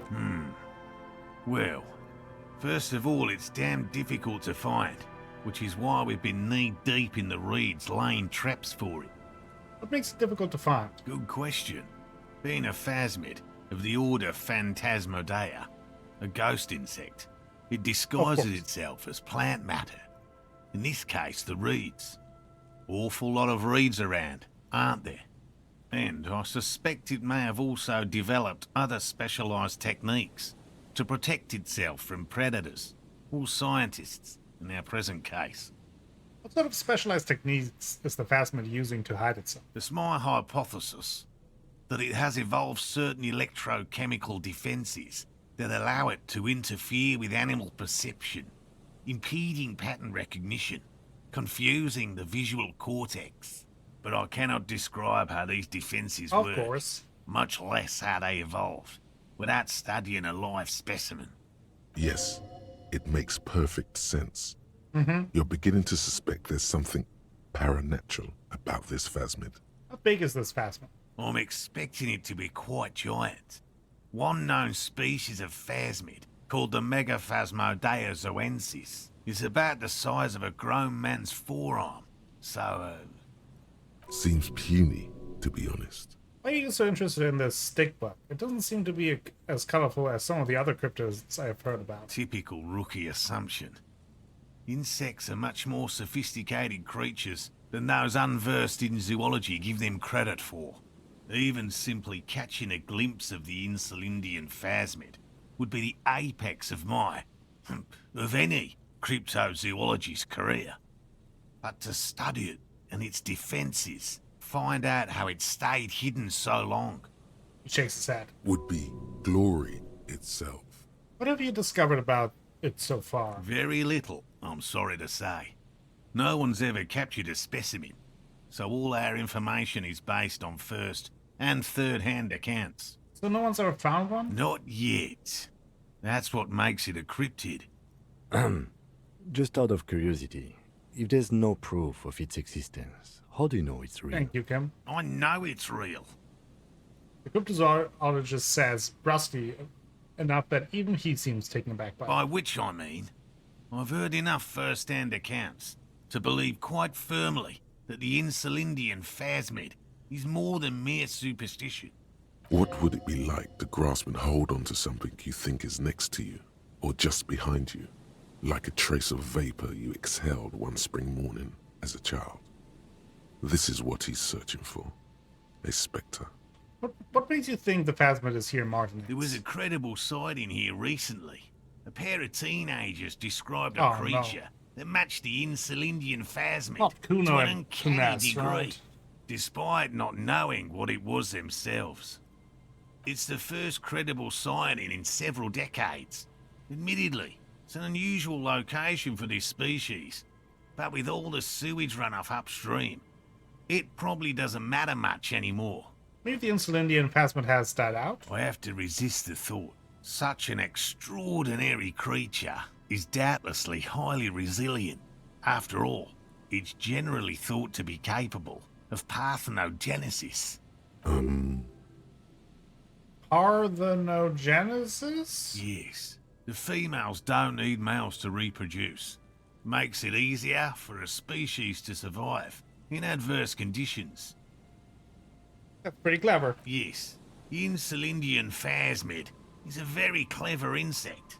That's why it's so damn difficult to catch.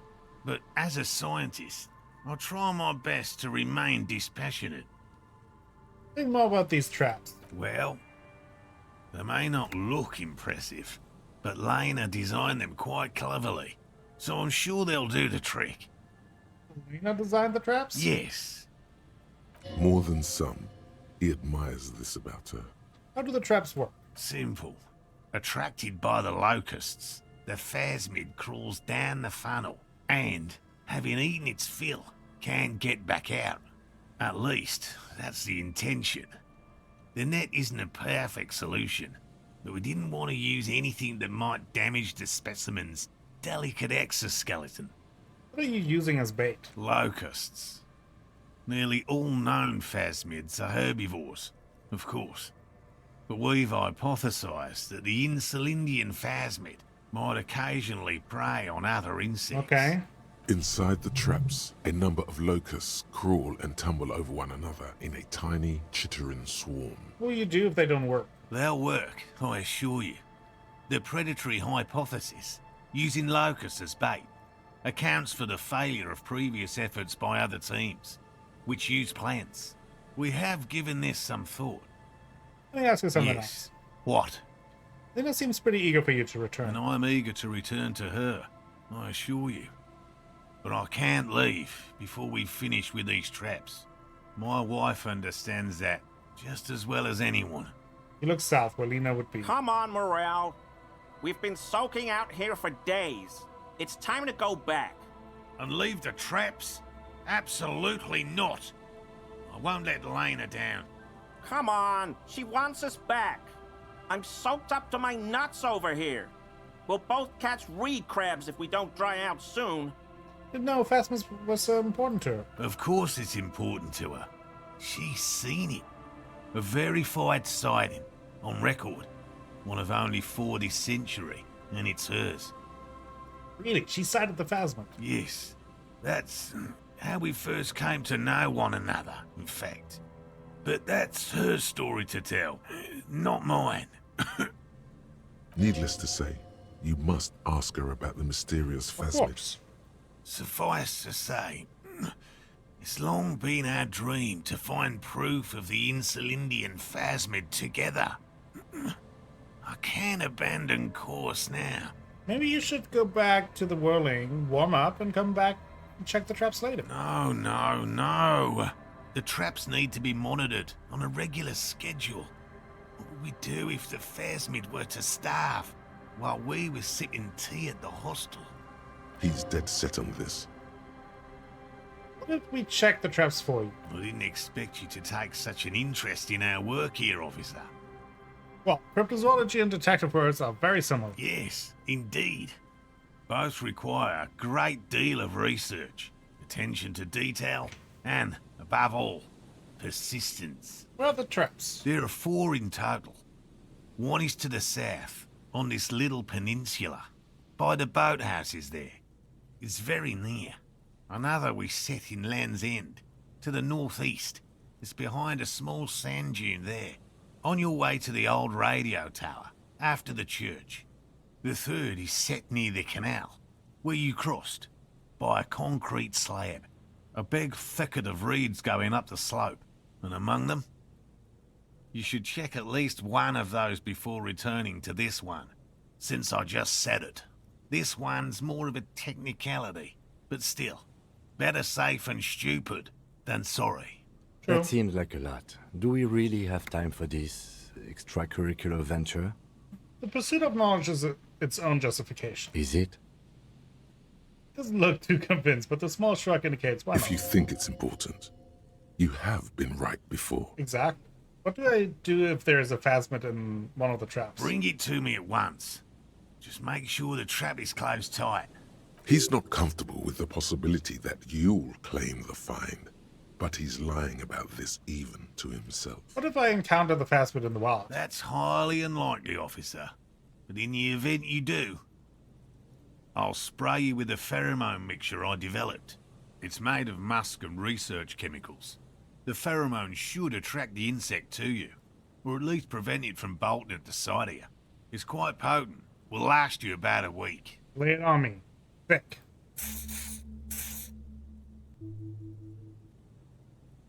Let's get another thought, and then let's do the Humpty Dumpty Dum Center. How can we not? This is the smell of dying reeds, of longing crumbling into the water. I hope you're not buying this. He dispenses it without letting you touch the canister, so it would be precious like holy water.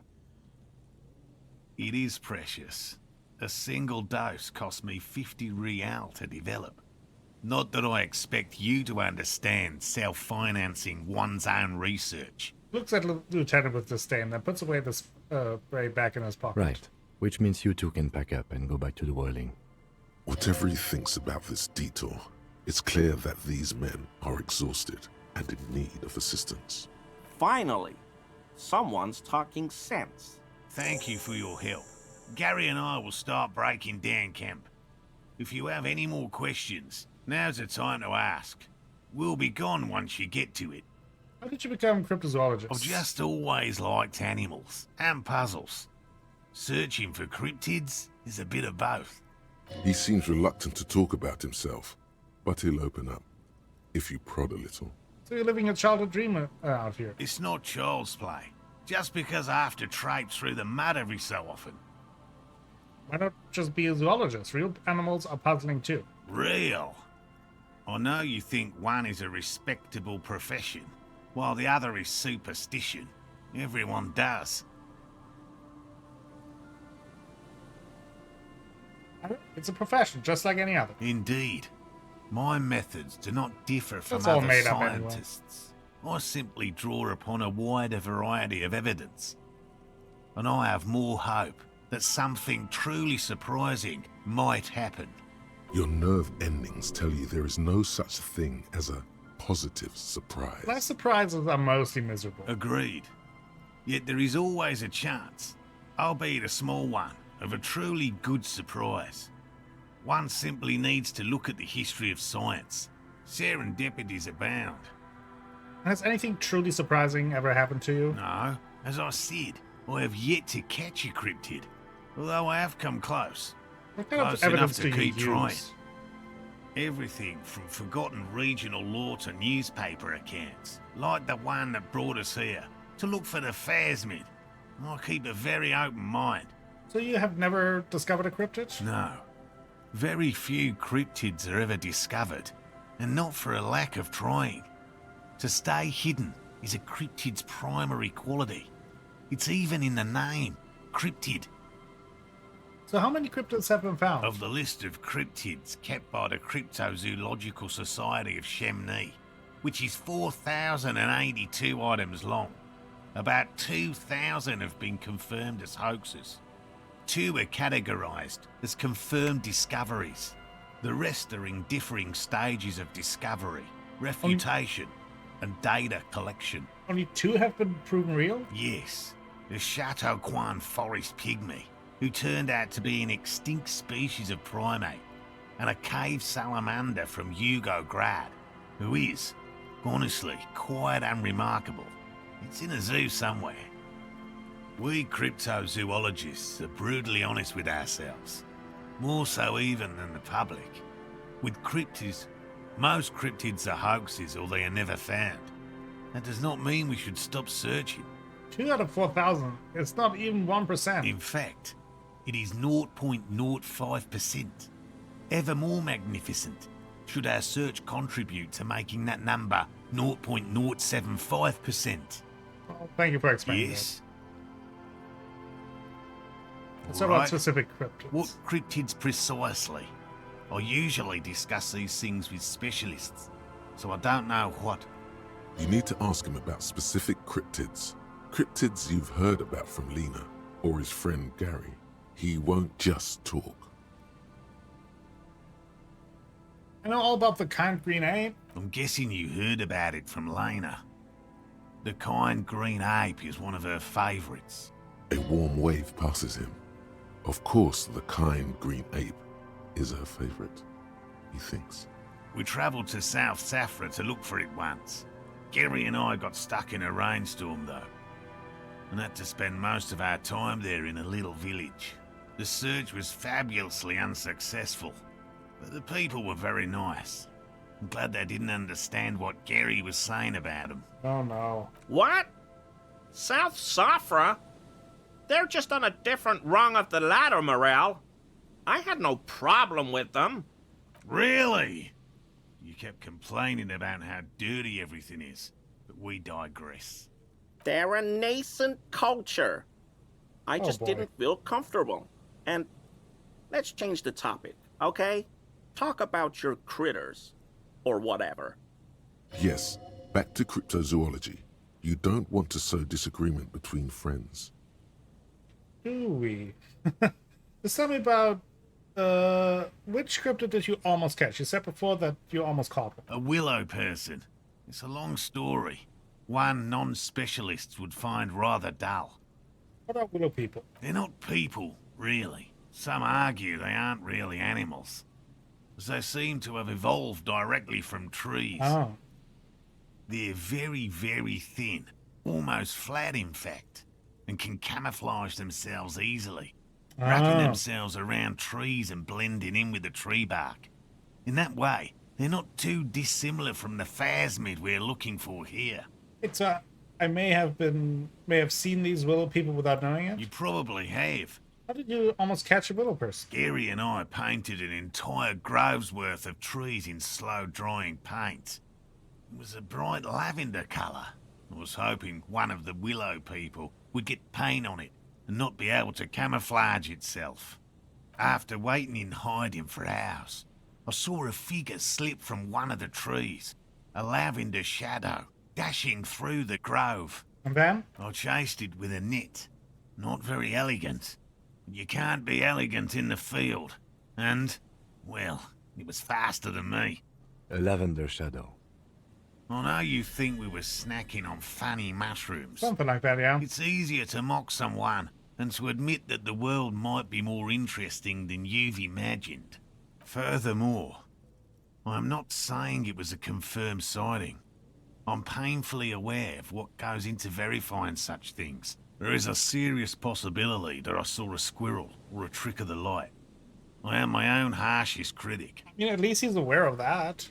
Alina's sighting of the phasmid, is that... Confirmed. It's 100% verified and meets all the standards of an authentic cryptid sighting. Okay. By all means.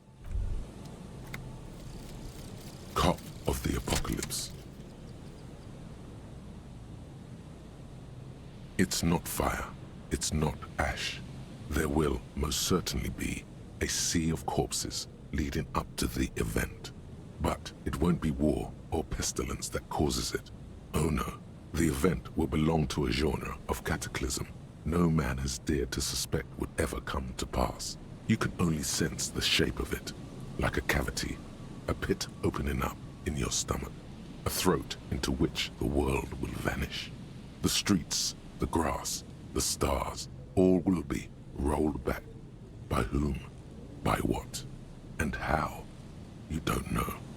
All you know is, you're not joking around.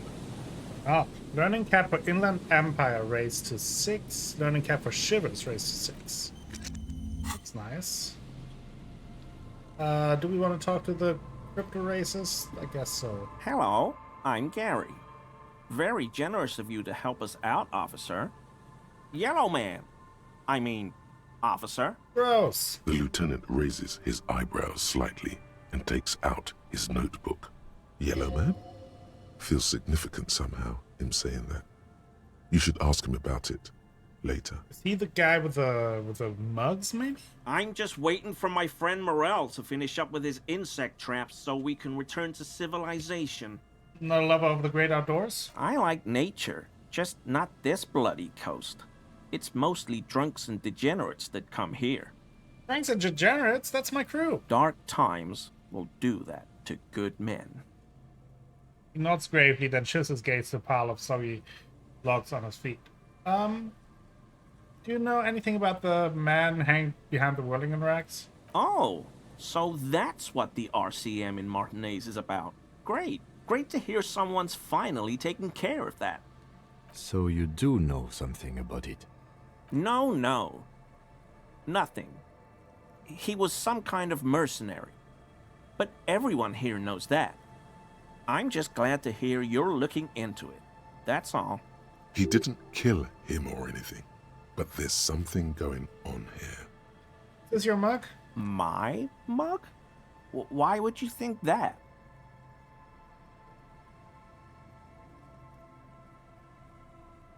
It seemed like you were, as if you were calling for it longly when you cried out, "Yellow man." Oh, no, that's not... Why would I be calling to a broken mug?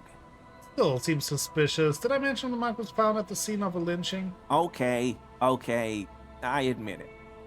I threw the mug away in the trash container behind the hostel.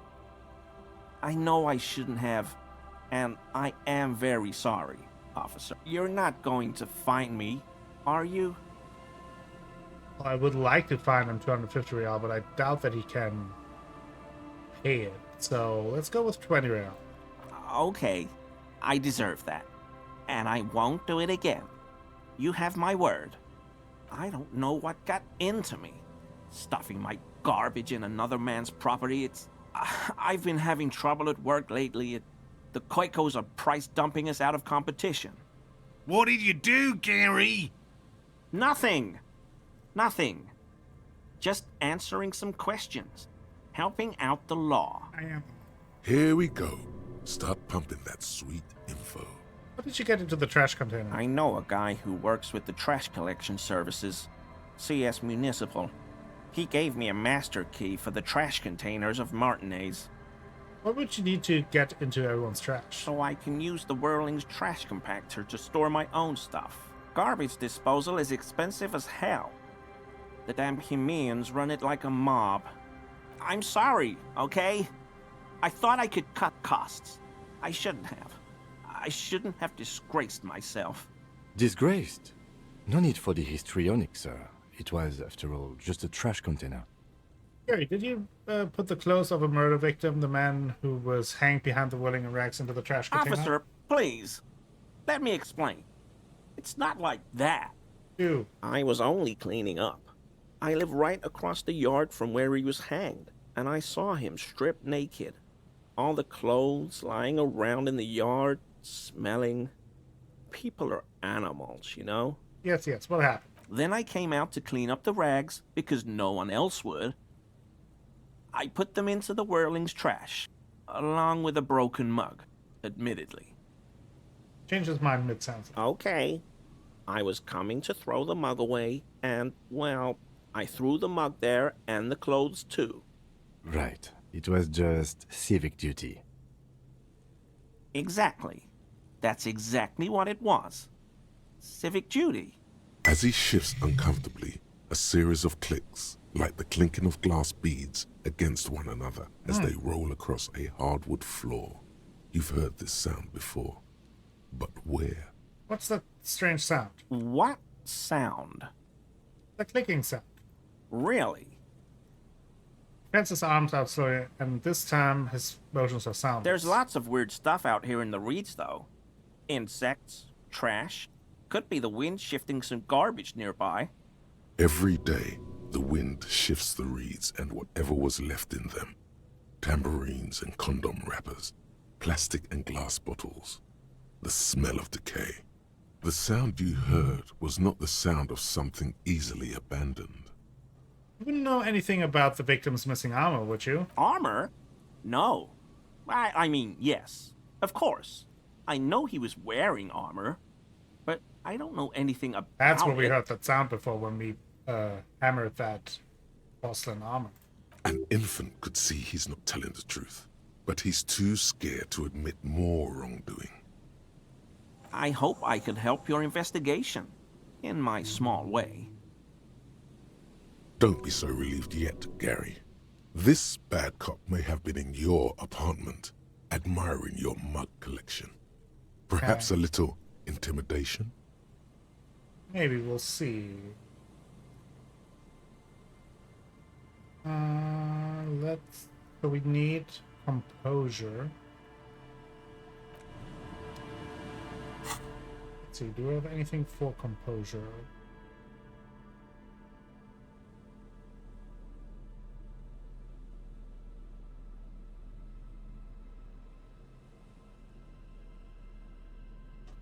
Choose.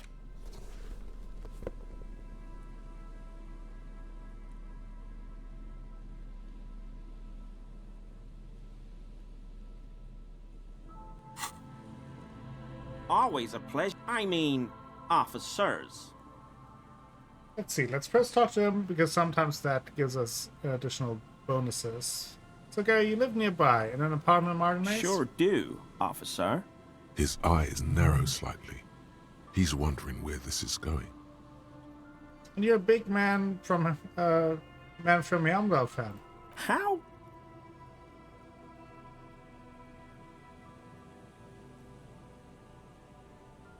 Mr. Everett Clare thought it necessary to unlock your apartment. Mr. Clare unlocked my apartment? Yep, I did it. So you work for Everard Clare? Officer, please tell him we're good. No, tell him I'll make it up to him. What have I done? He'll send the muscle after me. I was thinking that maybe this intimidates him for telling me about the armor.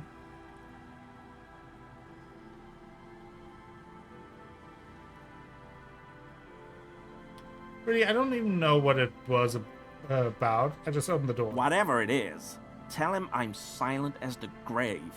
I was probably talking too loud in the whirling the other night about some theories. I won't do it again. If there's anything I can do to assist you, or the Union, just ask, okay? I'll try to help if I can. This scared him proper. He's positively melting from fear. Has to prop himself up with a lot of anger to keep it together. The weather vane has turned. He cannot be unturned. He clearly liked his squirming. Ah, now He we're... may even have changed his mind about the whole 58. door-opening operation. So you were surprised to see my colleague, Lieutenant Kitsuragi. Not many Sealites here, or anywhere, other than Sail. I meant no offense, truly. Do you remember how, when we met Measurehead and I said the next racist will be a really good one? Yeah, I do. Well, this is that racist. Are you Gary? Are you Gary? Are you racist? Hey, man, all I meant was there are not many Sealites around here. I'm just stating a fact. You have a problem with Sealites? No, no problem at all. Are you a cryptozoologist too? No.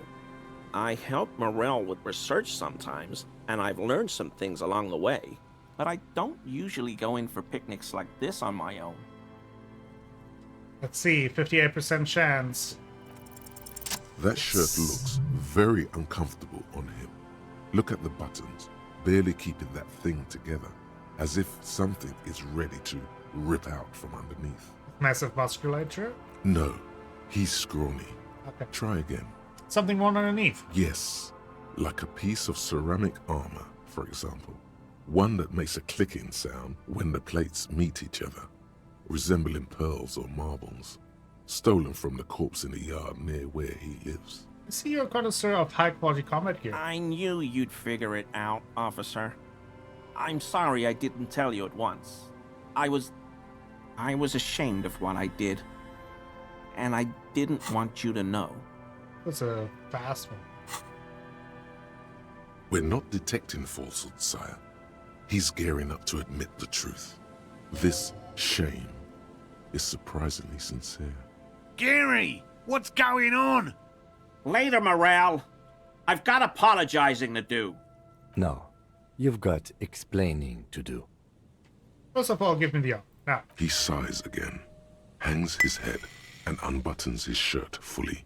A cuirass that matches the dead man's boots comes into view. Soon it is in your hands, smelling of his sweat.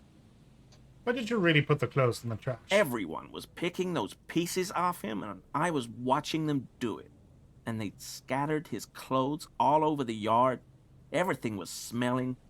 So I went there to take out the trash and started cleaning up. All those rags on the ground, him swinging up there, and I had a lapse of honor, sir. I thought, he's a foreigner. They all say he wasn't from here. Only the cuirass was left. So I stripped it off him. It was early in the morning. No one saw me. I took it with me. It was a mistake. Had I known it'd give you guys trouble, I wouldn't have... Fuck. It's okay. It was a loose end, and you are tying it up now. I'm so fucking sorry I called you Yellow Man. Sealite officers commanded the suzerain's navy. Most of them sided with the king when... It's difficult to say what the lieutenant thinks of this historic apology. His face does not belie emotions. Why did you lie to me, Gary? Because I was weak. I should have told you the moment I saw you. But... The hell, Gary? You in trouble? I'll explain later. You know who killed the hangman? I always thought it was the Union, but I sure as hell won't go around saying that anymore. You have my word. I don't know, and I won't be running my mouth on this subject anymore. This is all he knows. Okay. Right down Yes, absolutely. I will never do anything like this again. I won't mess with Mr. Clare either. You have my word. Okay, that's good. Wumpty Dumpty Dum Center. You're at home, stupid cop. Not with the art crowd. You hate them. Everyone hates them. Even they hate themselves. It's nauseating. An industry built on sprezzatura and sparkling wine.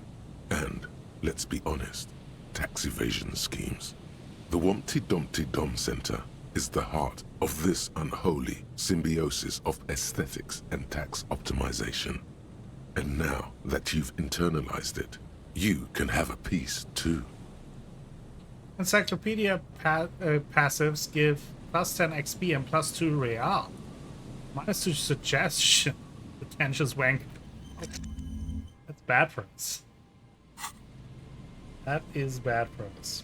But now we do have the cuirass. Pain threshold +1, volition +1, but empathy -1. So that is shivers, mouth. That's pretty good.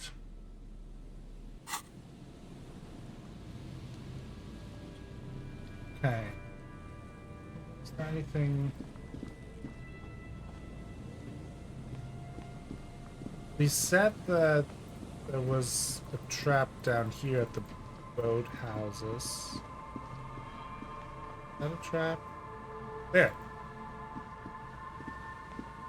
There's a trap in the reeds at your feet.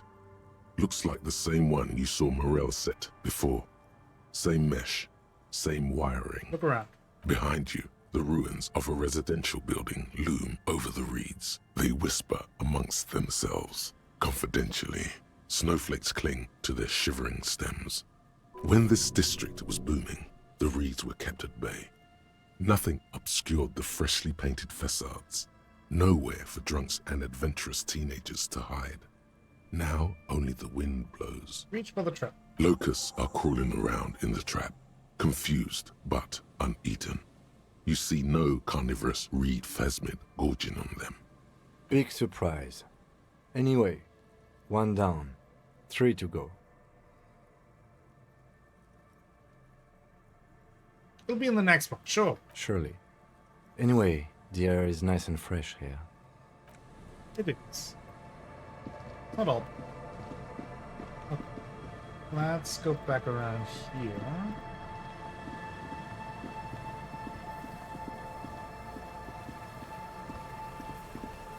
We are making some progress in our investigation. Now we know who disposed of the clothes.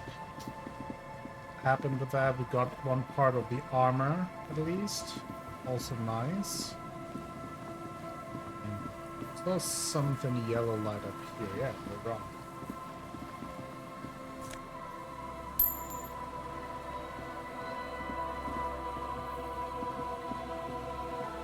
These rusty gears used to turn the whole machine.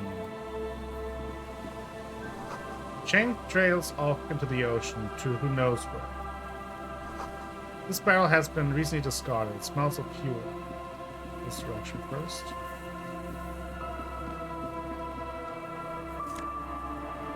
We got a white polo shirt for rhetoric, minus empathy.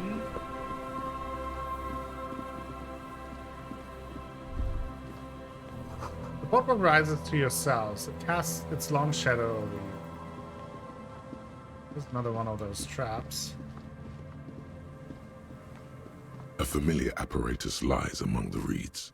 Another one of Morel's traps, weighed down by stones to keep it in place. Look around. The reeds shake sadly in the coastal breeze. Snow specks the stalks. Most of it melts quickly. The reeds seem to be waiting for something.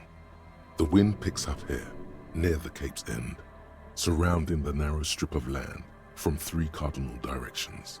It's cold for this time of year. Reach for the trap. This trap is also full of panicked locusts. No sign of any cryptozoological beast inside. Another empty trap. Let's keep going. The next one's the lucky one. Yep. The next one has a crab trapped in it. These are just crab traps, you do realize?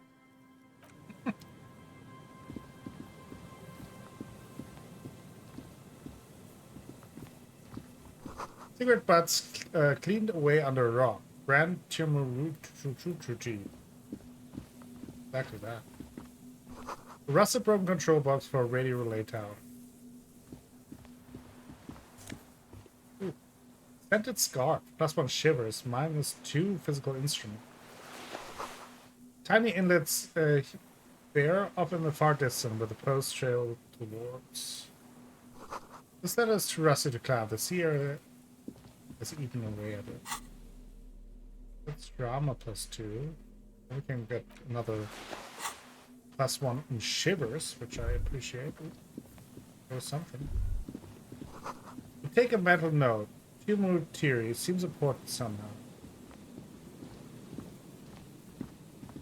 It's interesting, especially that they're trying to hide those cigarette butts. Still have to find the mysterious third mercenary. I wonder if it's that. An old door, worn by elements, guards the depot. The wind has blown a sand dune in front of it. The door hasn't been opened in a long while. You see a handle. What is this thing anyway? It's military. A service depot of some sort. Used to service what? The washerwoman mentioned a depot up the coast. She said it was for moving ammo and cargo across the bay. This might be it. You know that we can put on the gloves for these An old door, worn by elements, guards the depot. The wind has blown a sand dune in front of it. The door hasn't been opened in a long while. Only 3% and it's a red check, so...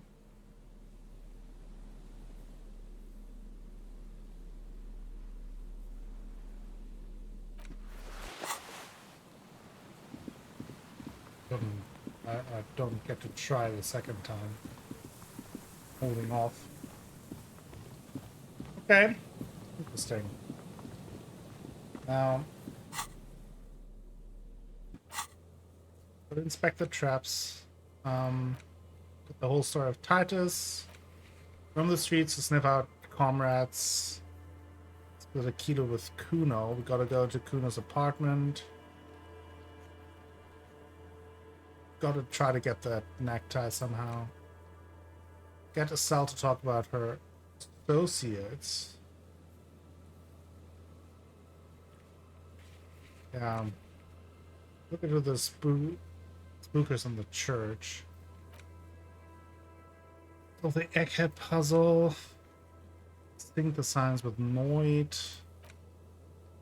Got the jacket.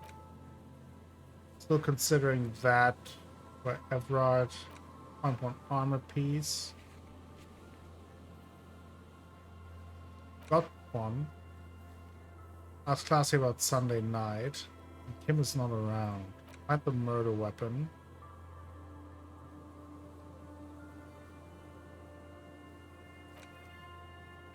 Winkler's husband. Find speed and sniff it and sing karaoke. Okay. Well, I think we're going to visit Idiot Doom Spiral.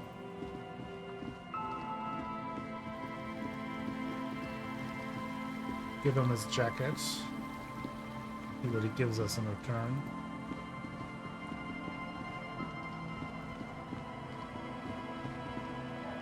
That's where he is. Tequila Sunset.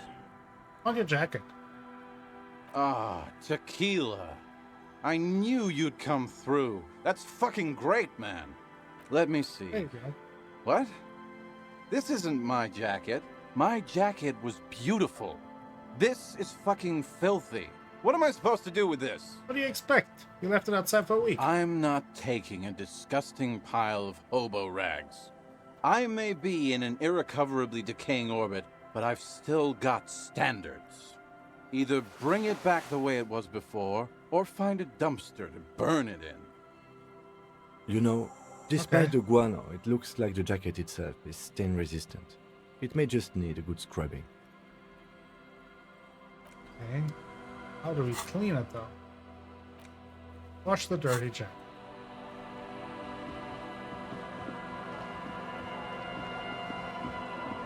She's washing clothes, so maybe we can convince her. Our tenant, the policeman. I hope the waves don't keep you up at night. What can I help you with? I found that jacket I was looking for, but it's filthy. Could you wash it for me? I can wash it for you, but it's going to take about a half an hour. Think you can stay put for that long? Sure. Hell yeah. I could use a breather. It's been another track and field day. Well, hand it over then, and I'll see what I can do. Must say, I'm proud of this one. It's pretty nice underneath all that filth. I hope you take better care of it than its last owner. Now, on here. No, oh, there.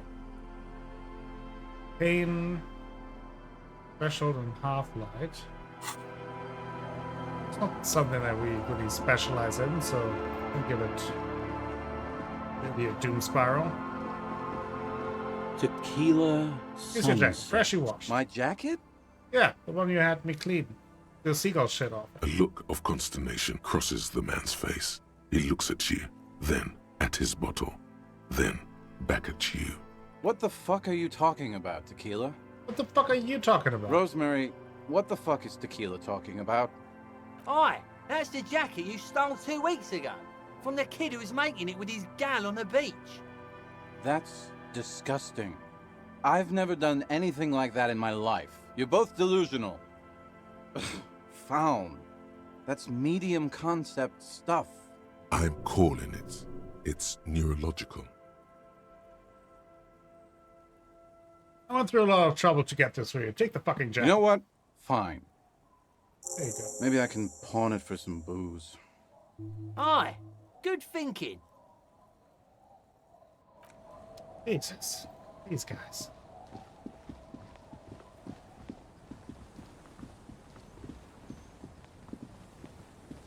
There's the boat.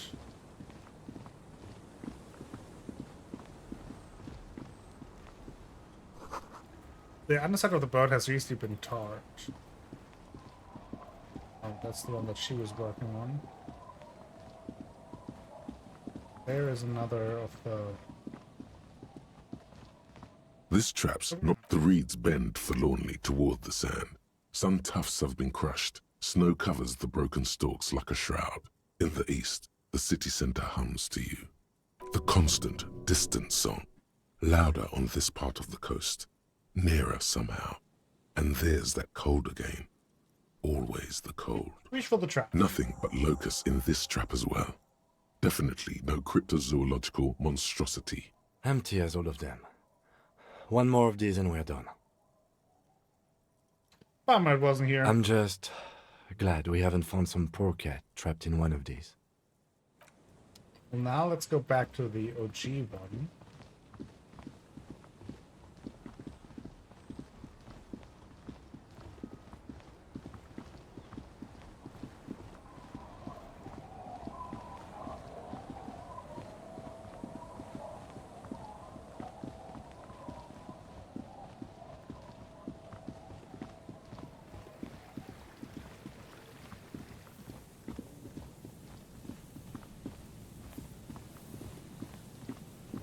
This one.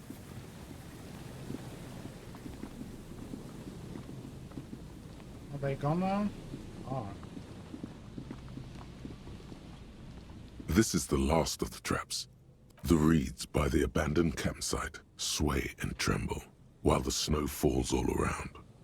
The later it gets, the colder. Remnants of the camp can still be seen in the sand. The fire that's gone out. You feel strange, somehow. The trap feels light and silent as you pick it up. Something is different here. Look closer. No locust.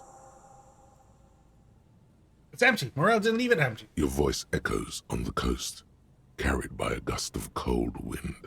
Look closer. Well, the bait worked on something. This doesn't mean it was a reed monster, though. Unless you see one in there, I just see an empty trap. The netting is a little untidy, messier than the others. Like someone or something picked the trap up and shook it before dropping it back down on the ground. Actually, I do get the feeling that someone or something may have messed with the trap. Perhaps our cryptozoologists have competition in the form of an actual entomologist, or someone else is sabotaging them. I could present more theories, but then I would be taking this on as a case, which I'm not. Yeah, it probably was the Phasma, but still, Morel needs to know. We did, sort of, promise to tell them, didn't we? We did. A weird feeling earlier about the reeds. This area, but not anymore. Okay, back to the Martinez. Oh, Martinez waterfront? No. Cannot. Let's travel from here, I guess.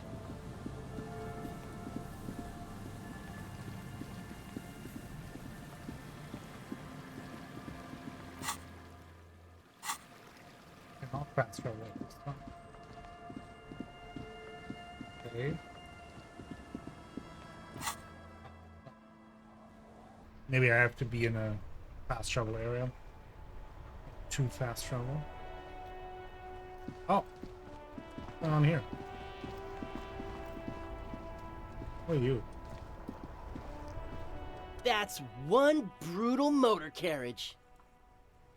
That's the young man with his written on his back. If I were a real skull now, I'd jack it, paint it in palm tree livery, then bottom light it, neon style.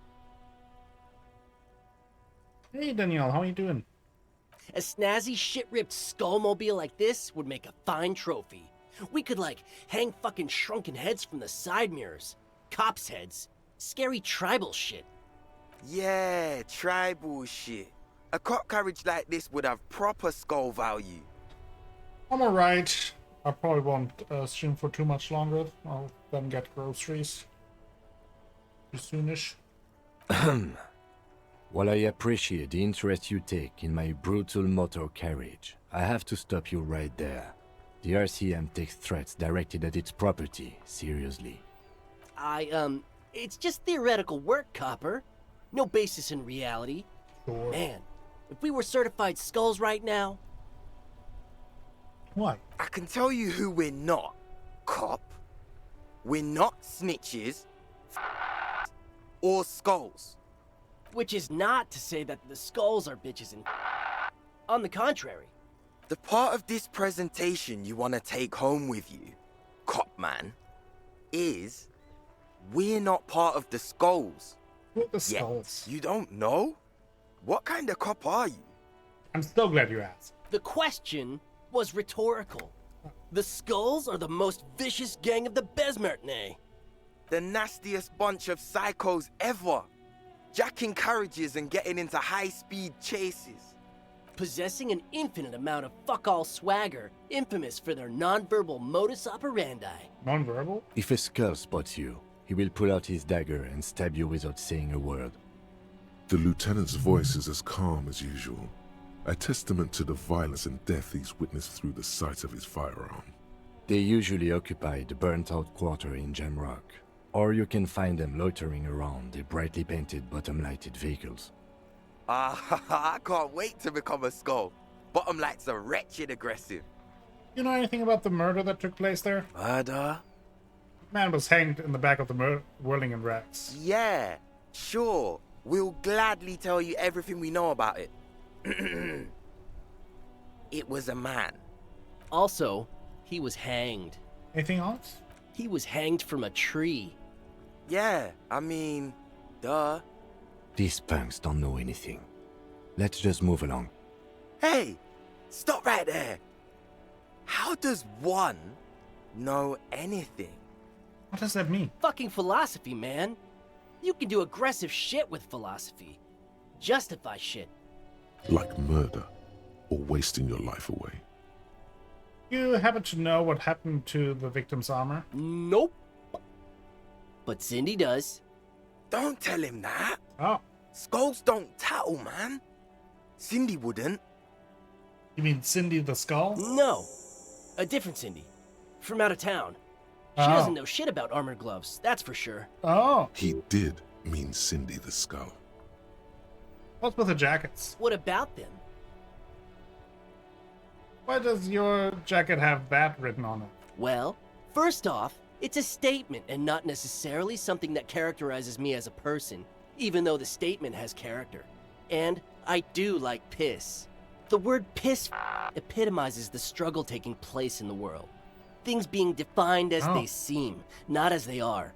And, I guess, it's also about communal spirit, the future, and truly appreciating our differences. That's what I was thinking. Also, you've got to admit, it catches the eye. And since the Grand Piper is slowly but steadily moving towards basing the economy on it, attention, it is imperative that the medium itself convey the message.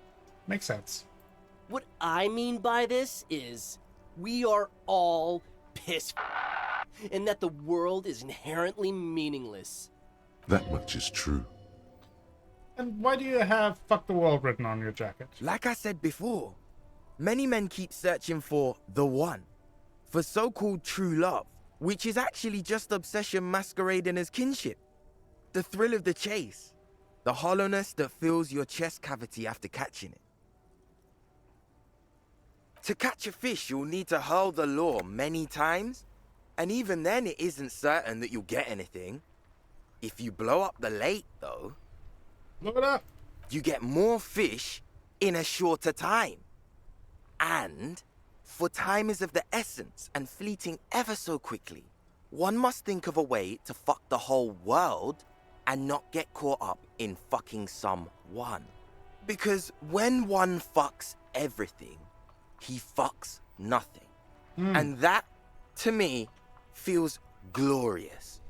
Sticking your dick into the void. Is it a coincidence that here we have 2 badass jackets and 2 badass cops? Kim. Yes? You think it's a coincidence? What is? That 2 of us and 2 of these jackets. What are you implying? Which one would you? I'm not sure I understand you, detective. Are you a piss F or a fuck the world kind of guy? Neither. Come on, Kim, it's just a mental exercise. Fine, if only to end this discussion. Theoretically, if I were a juvenile delinquent, if I were to already be down that path, I think piss is the stronger of the 2 statements. That works. I feel more like fuck the world kind of guy. Seems about right, especially considering your heroic exit attempts. Thanks. So are we done here? Or you don't need us around for your secret whisper party, do you? Ooh, we could get the jackets. Give me a second. Well, authority. What do we have for authority? I think it was authority, right? I think I can check it with here, man.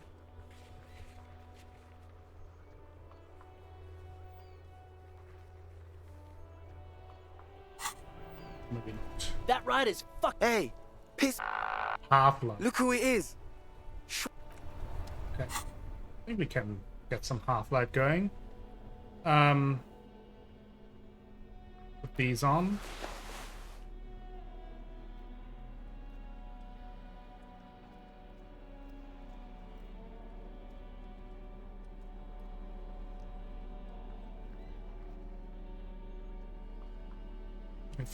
Do I have any other Half-Life? Light. Really. Now, could go drink Pilsner.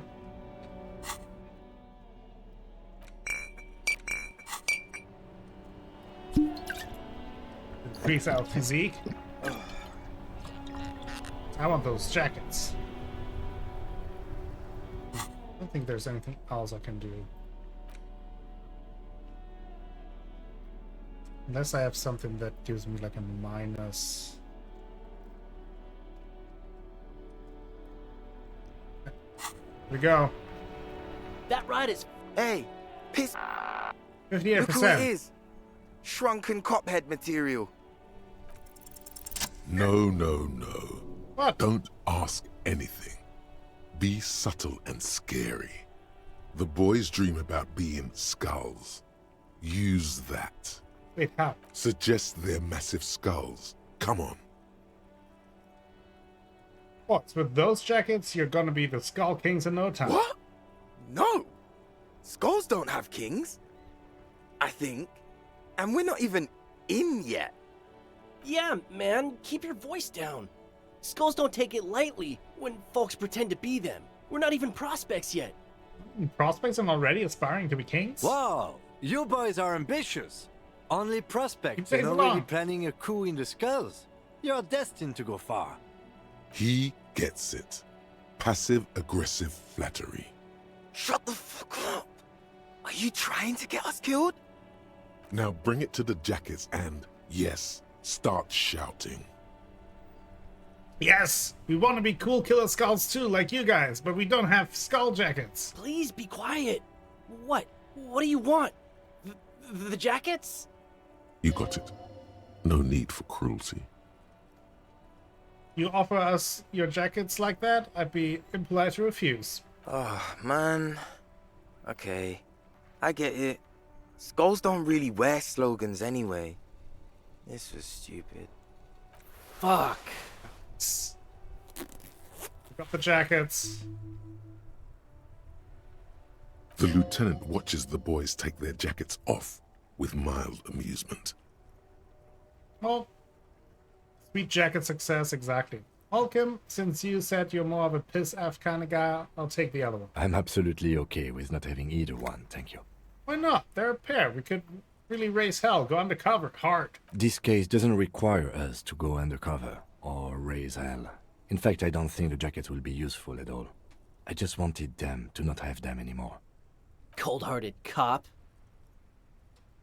Well, whatever. I'll take both of them. Do. I'm fine with that. I don't know, Eric. It's cold out. Yeah, let's get out of here. The cops fucked us. Got him. 2 jackets for the price of none. This one gives us drama +1, authority -1. This is Half-Life 1 and rhetoric. You do look pretty hobo with it, so I like that. But for the general wear, I think it's more advantageous if we wear this. But it's good to know. Change back to our regular loadout.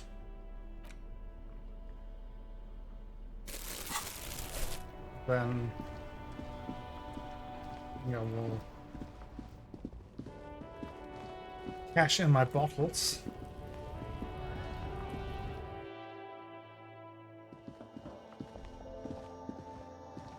The tear machines, your bottles clunk into the...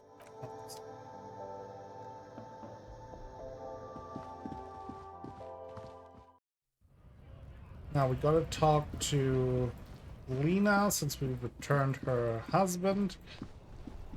Can also check for the gloves at the apartment. That's where